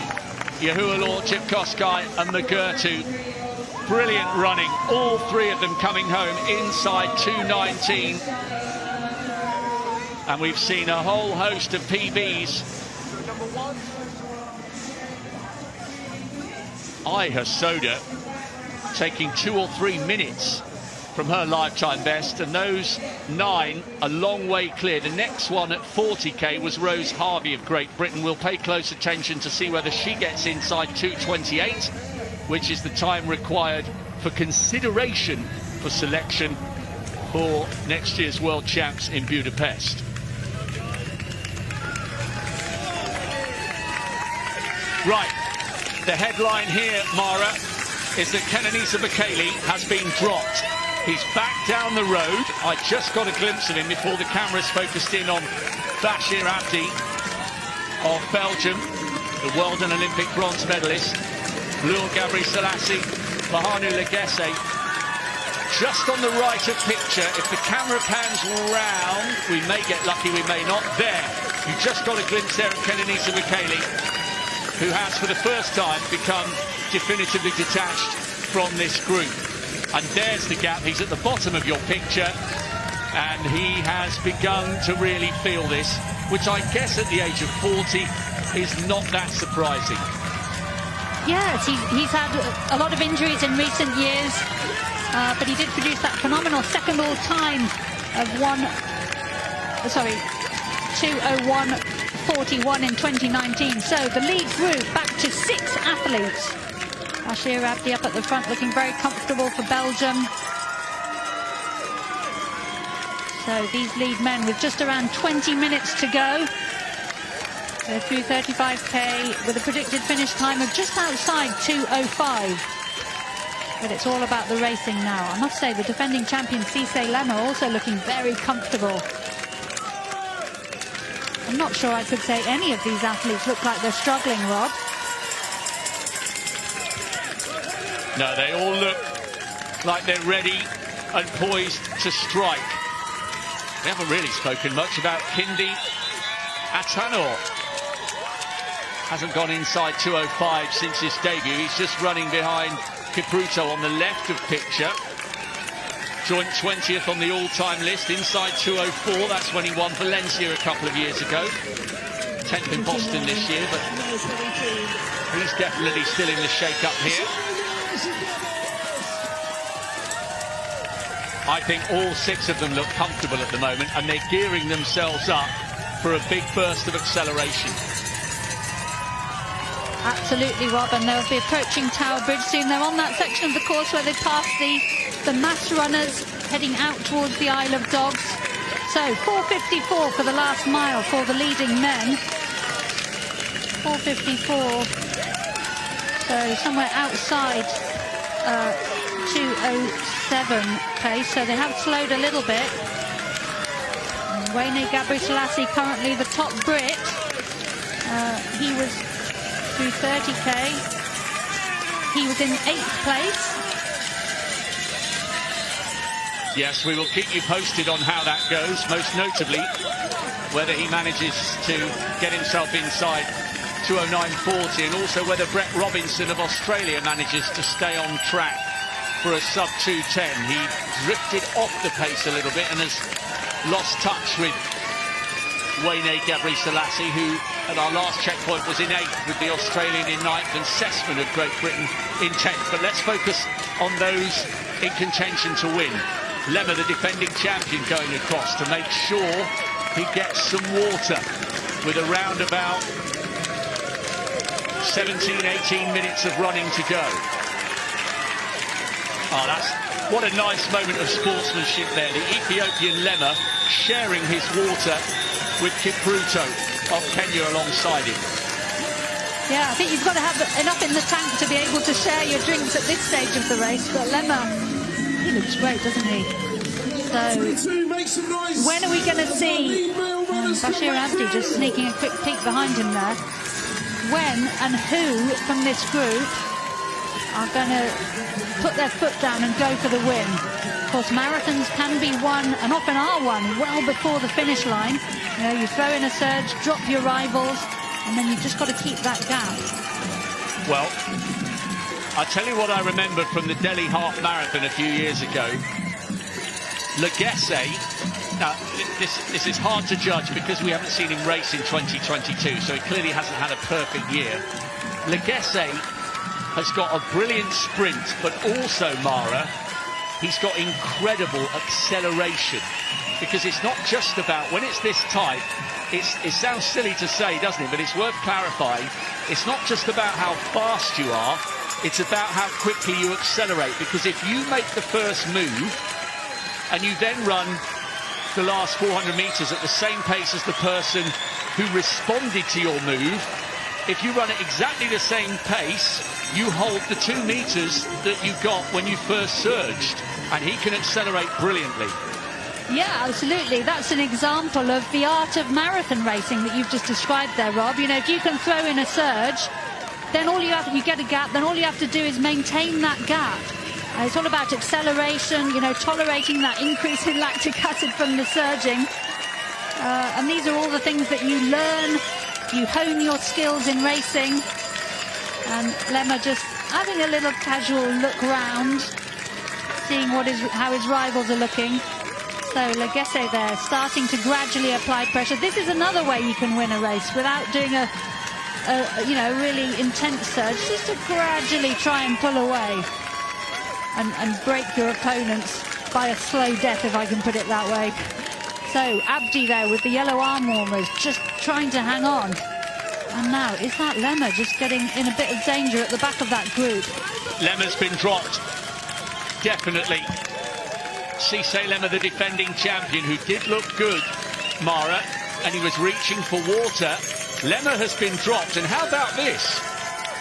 I'm not saying Bekele is going to reattach himself to this group, but he hasn't become completely detached. He's now got Lemmer to focus on. Let's see if we can see this gap. Lemmer's out of shot here, and so too is Kenenisa Bekele. But at least Bekele's got someone to try and work towards, as this group of 5 now begin thinking about when the big move will come. But Legesse looks good. He really does, doesn't he? As does Lou Gebre-Selassie, and Atanor is there. So there we can see Lemmer and Bekele. Now then, I'm a bit surprised to see Lemmer. 4:52. Surprised to see Lemmer not being able to go with that group, but 4:52. Round 2, just outside the sort of 2:06, 2:07 sort of pace. So now then, everyone's starting to look round, size up their rivals, see how everyone else is doing. Kipruto, for me, Rob, looks very good. Yes, and Legesse's had a little look over his shoulder just to check where the Kenyan is, and the answer, right beside you. I think Kipruto was getting a little bit annoyed with Atanu just clipping his heels, and Gebre-Selassie has moved wide towards the left-hand side of the road as we look at it. Bashir Abdi still very much in the mix.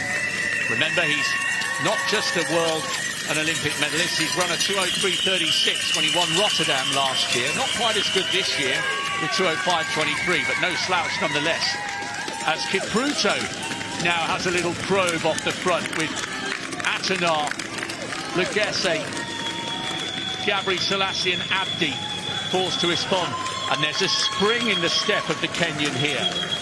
There really is. I thought Kipruto might be the one to take the win here. His agent said he was in 2:03 shape. Bronze medalist from Doha, so we know he's a good racer, but he did drop out of the Olympics. I think he's on good form. He said he was aiming for a personal best, which would be 2:03.13 or quicker. He was second to Kipchoge in Tokyo earlier this year. So, all of these athletes, Rob, are looking good. Atanor we haven't seen that much of, but he also 2:03.51, very good PB.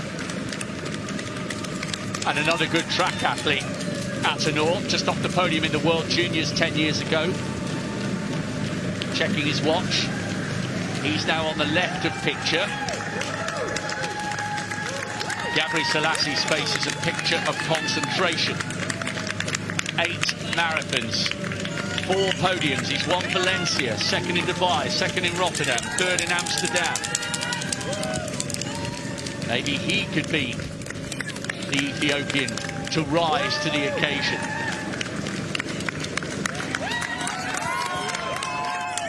Legesse's now at the back of this group of 5. Lemma, the defending champion, will not reattach himself to this group, and in fact Kenenisa Bekele has gone past Lemma, so Bekele is in 6th, but I don't think he will catch this leading quintet. You can just see him in the background, still obviously running okay. But these 5 now getting ready for that big burn up into the finish. Go, go, go, go, go, cry the crowd. They are. As Kipruto now really begins to ask the questions and put the hammer down. This, make no mistake, is his bid for glory. He wants to run the sting out of the finish of the likes of Bahanu Legesse. And now they are strung out, this group of 5, in single file. And one by one, it appears as though they are beginning to wilt. They certainly are, Rob, and Kipruto looks full of running, doesn't he? We need to look out for this latest mile split. This is his first London Marathon. He's got a little bit of a gap there on Gabri Selassie. Now, one of those, that is Atanor getting dropped, and also Legesse. Yeah, Legesse's gone.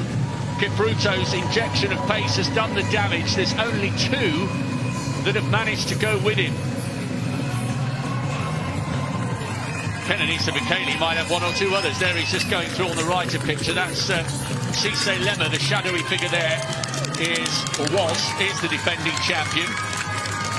But Lul, Gabri Selassie and Bashir Abdi are the only ones now, you suspect, who can stop Amos Kipruto taking this title and upgrading a 2nd place in Tokyo to glory and 1st here in London. 4:36, and that is why he has blown this field apart. This could turn out to be a beautifully timed piece of acceleration, a little bit similar to Yahualor in the women's race. This was the point at which she surged, and in that race, none of them, not even Chepkoskai, the defending champion, had an answer. Yeah, that split's what's done the damage by Kipruto, and he looks great, doesn't he? Really relaxed. That's a little bit of a nasty uphill coming out of the Blackfriars tunnel there. But now, there's the gap. That must be a good 5 to 8 seconds or so, I would say. So, Kipruto now of Kenya, the 30-year-old. Only his first London Marathon, personal best 2:03.13. He's not going to break that today. We're looking at around a 2:05, but he is looking really strong now, with just around less than 10 minutes of running left. There's a lovely bounce to that stride, and although he'll be feeling it just as the others are, along with the fatigue, will be a growing sense of anticipation that he could pull off something very special here and add his name to a rich, rich list of Kenyans to have come to London and conquer all.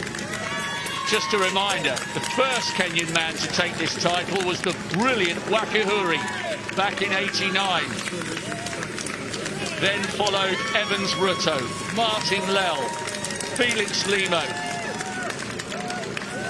Sami Wanjiru, Sege Kabede of Ethiopia followed Wanjiru in 2010. So the Ethiopians have got in the mix many times for London, but today surely is destined to go the way of Kenya. The latest instalment in the rivalry, the rich distance-running rivalry, separated by the magnificence of the vast Rift Valley. The honours this year are going to the Kenyans, you suspect. Ethiopians have come out on top in the women's race, but Amos Kipruto is determined to do the business for his country and himself here, and I think that is an unassailable lead. I think it is, Rob. Yeah, he looks amazing. He looks really relaxed, comfortable. He's working hard, but he's not in any trouble at all. And I think that damage he did in the previous mile, I think he's got this one sewn up. He just needs to keep concentrating. Less than 8 minutes or so left to run. And there we can see as he approaches Big Ben and Westminster Square with the River Thames on his left. And the gap to the second group of athletes not even visible there. So Amos Kipruto, his first London Marathon. He was second in Tokyo earlier this year, 2:03.13, very good personal best. So he just needs to keep concentrating. When you've got a gap this size, you've just got to hold it together, limit the damage. But he's looking very, very comfortable. Really good running here from Kipruto. He's quite powerfully built. He's got wide shoulders for a marathon runner. Looks more like a track specialist. So 1:58.27 through 40k. That's around 2:04 and change finishing time. Predicted finishing time. Here we go, 2:04.57, our computer's telling us. So he's not going to break his personal best. It's not going to be a course record, but it will be an amazing victory for Kipruto if he can keep this up. And there is one of those famous mile markers redesigned, having their debut at this 2022 London Marathon. So Kipruto for Kenya in the lead. Yes, it's not always about course records, world records. This has been a great race. And if he comes home inside 2:05, that's still a staggeringly fast time. It's easy to get blasé these days when you've got the likes of Eliud Kipchoge jogging 2:01s and 2:02s, but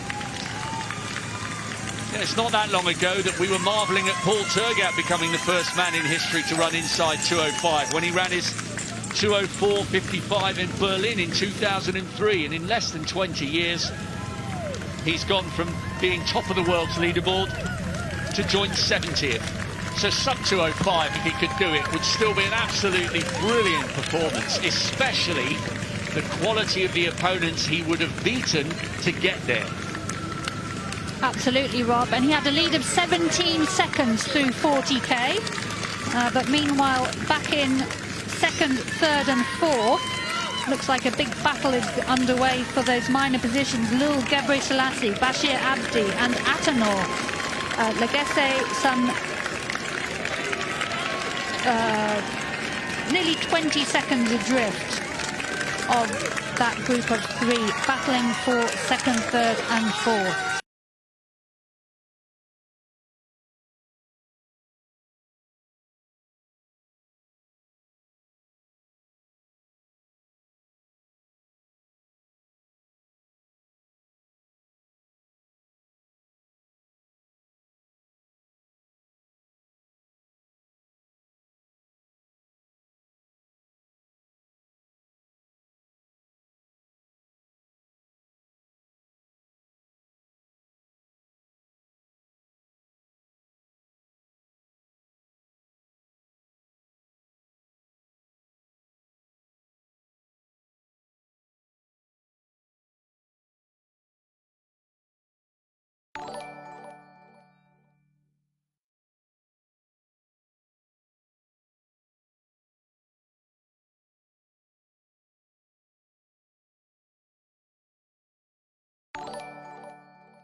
his watch. But up front, ahead of them all, is the 30-year-old Kenyan Amos Kipruto. I can only imagine what scenes of delight are going on their outside broadcast facility in Eldoret. They're having a street party, and they will be celebrating now as Amos Kipruto prepares for the final turn to his right and the glorious run in to the end of a great race.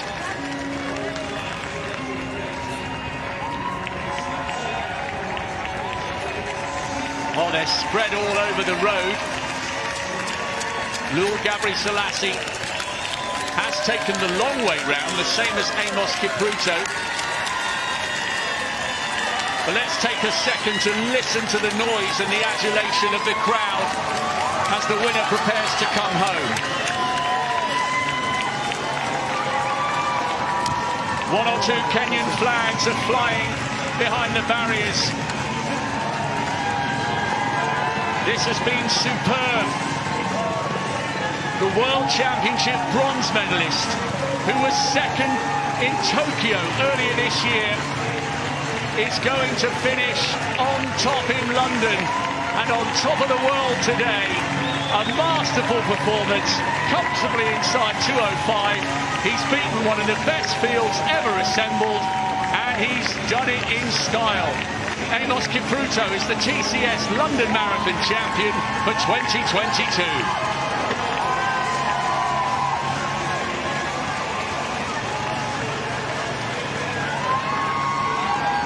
And what a great effort from Lul Gabri Selassie.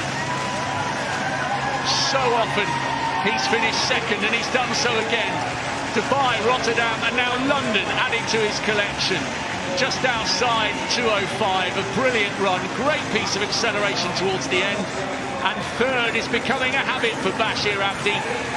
The Olympic and world bronze medalist completes the podium with Atanu just a shade behind him. All of them coming home inside 2:05.5. Brilliant running here on the streets of London. And how about this? Flourishing into his early 40s, Kenenisa Bekele, one of the greatest distance runners in history, on the track, on cross country and on the roads, inside 2:06. It's not to be a romantic victory for him after finishing second and third in the past, but that is a great effort by the veteran, it really is. Bahanu Legesse was aggressive and made a move, but he hasn't raced in 2022. It's not been the perfect build-up, and he will be a little bit disappointed with that, but other great days will follow for the Ethiopian.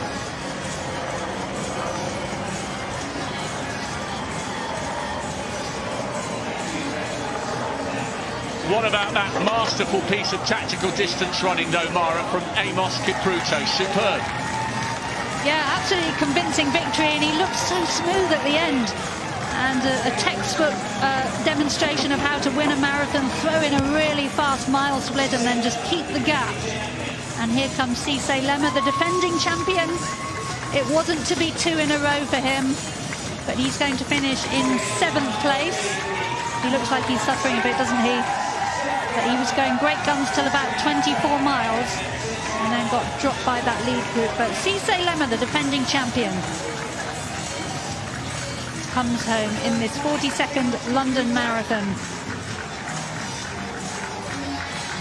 And this is an indication, Mara, of how quickly the wheels can come off.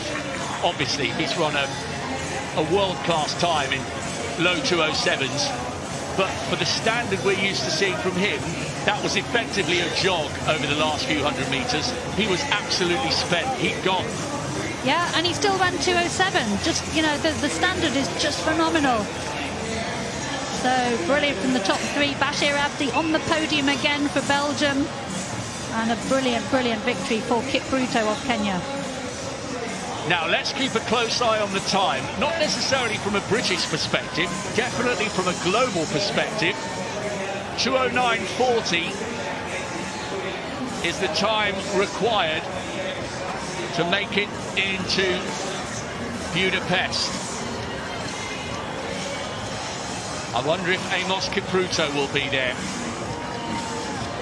We know he's got good major championship pedigree after taking bronze in Doha in the searing heat and humidity. A 2:09.40 is a very significant barrier as far as selection for Budapest is concerned, for all nations. Certainly is, Rob, and we're expecting to see Brett Robinson, Wayne Gabriel-Selassie and Phil Sessman. They were the next athletes through 40k. And just an update on the women's race.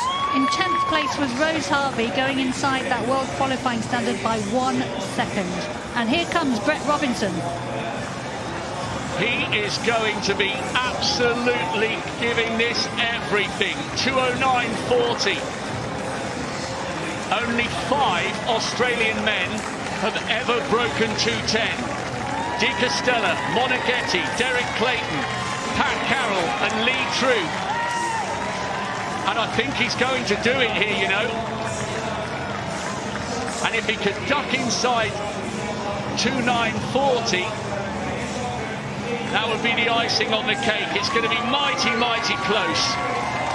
Remember, this is the Australian who passed up an opportunity to race in the World Championship and passed up an opportunity to race in the Commonwealth Games. He was desperate for a fast time, desperate to join this illustrious list of Australians to break the iconic barrier, and he's going to do it. Brilliant from Robinson. Inside 2:10 for the first time in his life. That is fantastic. His whole season has just come together at the perfect time. Certainly has a big PB from him, 2:10.55, his previous best. And here comes Wayne Gabriel-Selassie, the top British athlete. He's going to be finishing in 9th place.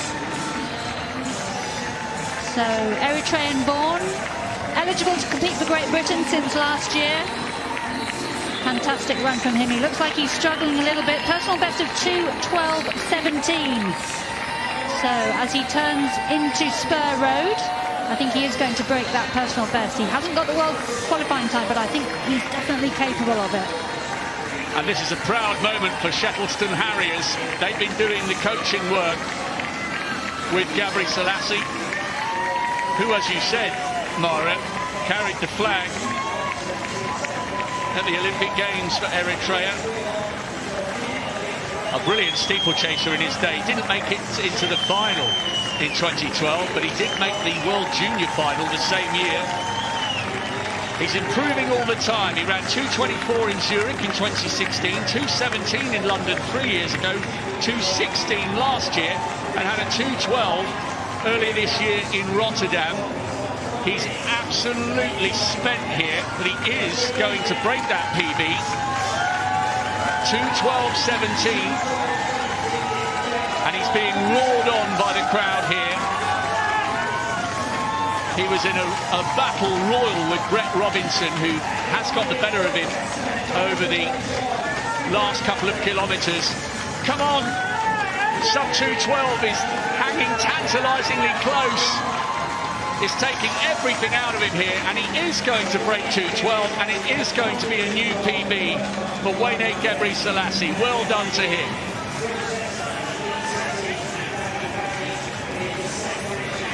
And here comes Phil Sessman, the second British athlete. So 2:12.09 for Phil Sessman. That is also a personal best for him.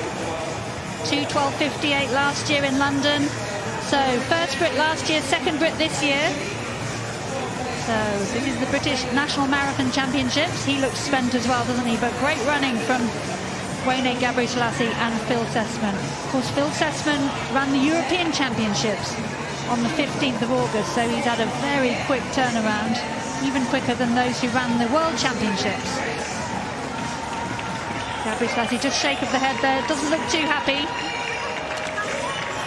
Well, I think perhaps he was expecting or hoping to run even faster, but he's shown no shortage of character and determination there over the last couple of kilometres. I think he'll get a welcome reception when he goes home to Shettleston Harriers, shaking his head. but you can't ask any more of an athlete than a PB in a major event, can you? I think you should be proud of that performance. Definitely. He went through halfway in 1:04.27, so 2:09 pace, which is exactly what you would do to try and get inside 2:09.40. He's run a little bit of a positive split, but never mind, he gave it a go. That's what you've got to do in the marathon. You know, if you go conservatively, it's difficult to improve, so you've got to push the boat out, and that's what he's done.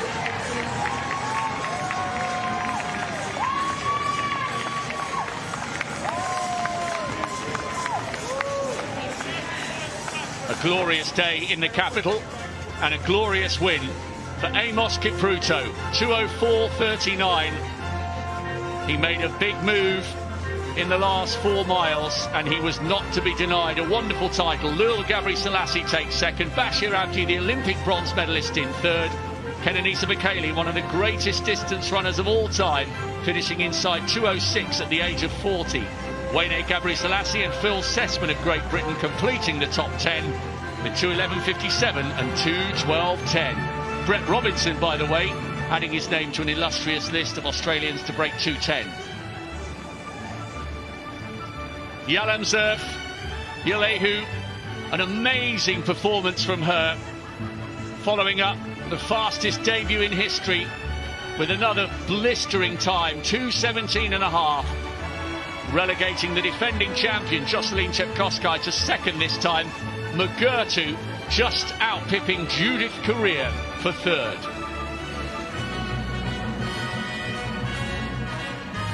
Marcel Hug left it late against Daniel Romanchuk. He beat him by 4 minutes in Berlin last weekend, but this time the Rocket Man stuck right on his rear wheel, but Hug had the acceleration to pull away in the last 50. David Weir of Great Britain, in his 23rd consecutive London Marathon, completes the podium with the bronze. Catherine de Bruyne proved that victory in Berlin last week was no fluke. A fantastic performance from her ahead of Susan Scaroni, and the emerging talent from Great Britain, Eden Rainbow Cooper, following up Commonwealth silver with third and bronze here in the TCS London Marathon 2022. An amazing course record for de Bruyne as well.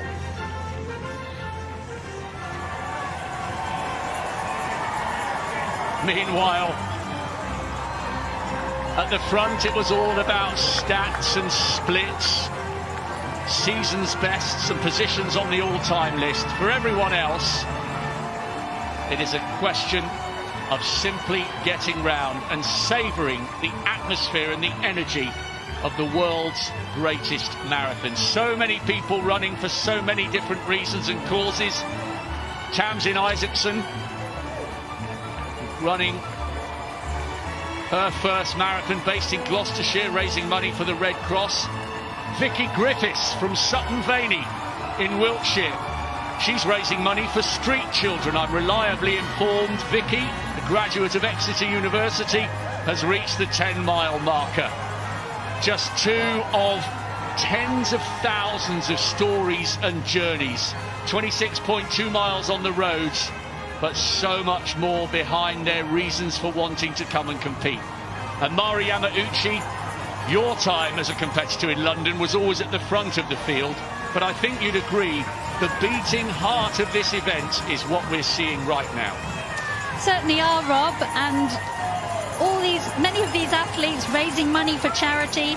The London Marathon has raised over £1 billion to date for charity.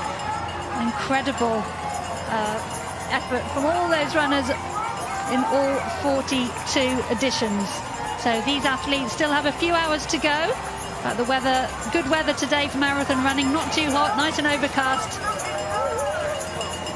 And London, of course, part of the Abbott World Marathon Majors, and this year again saw the Abbott World Marathon Majors Wonder Age Group Championships for the second year. So for athletes over 40, they are competing to be the best athletes over 40 in the world. That championship next year moves to Chicago. But meanwhile,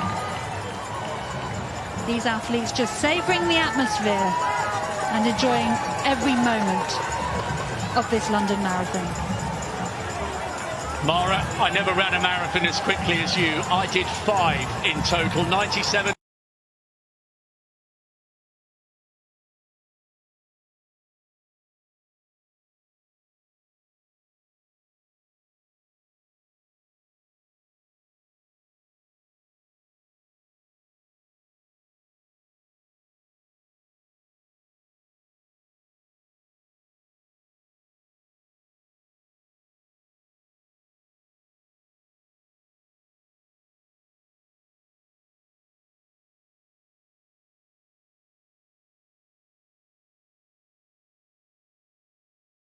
Buckingham Palace for the finish. You know, just 2 weeks ago we saw Her Majesty's funeral cortege on the Mall, and I'm sure many athletes here today will be remembering her as they run round this 26-mile course. Okay, I've got to ask you for your headline. Is it Yahuwah Law and the manner in which she stormed to that victory? How are we ever going to find out that mile split was accurate? It can't have been, can it?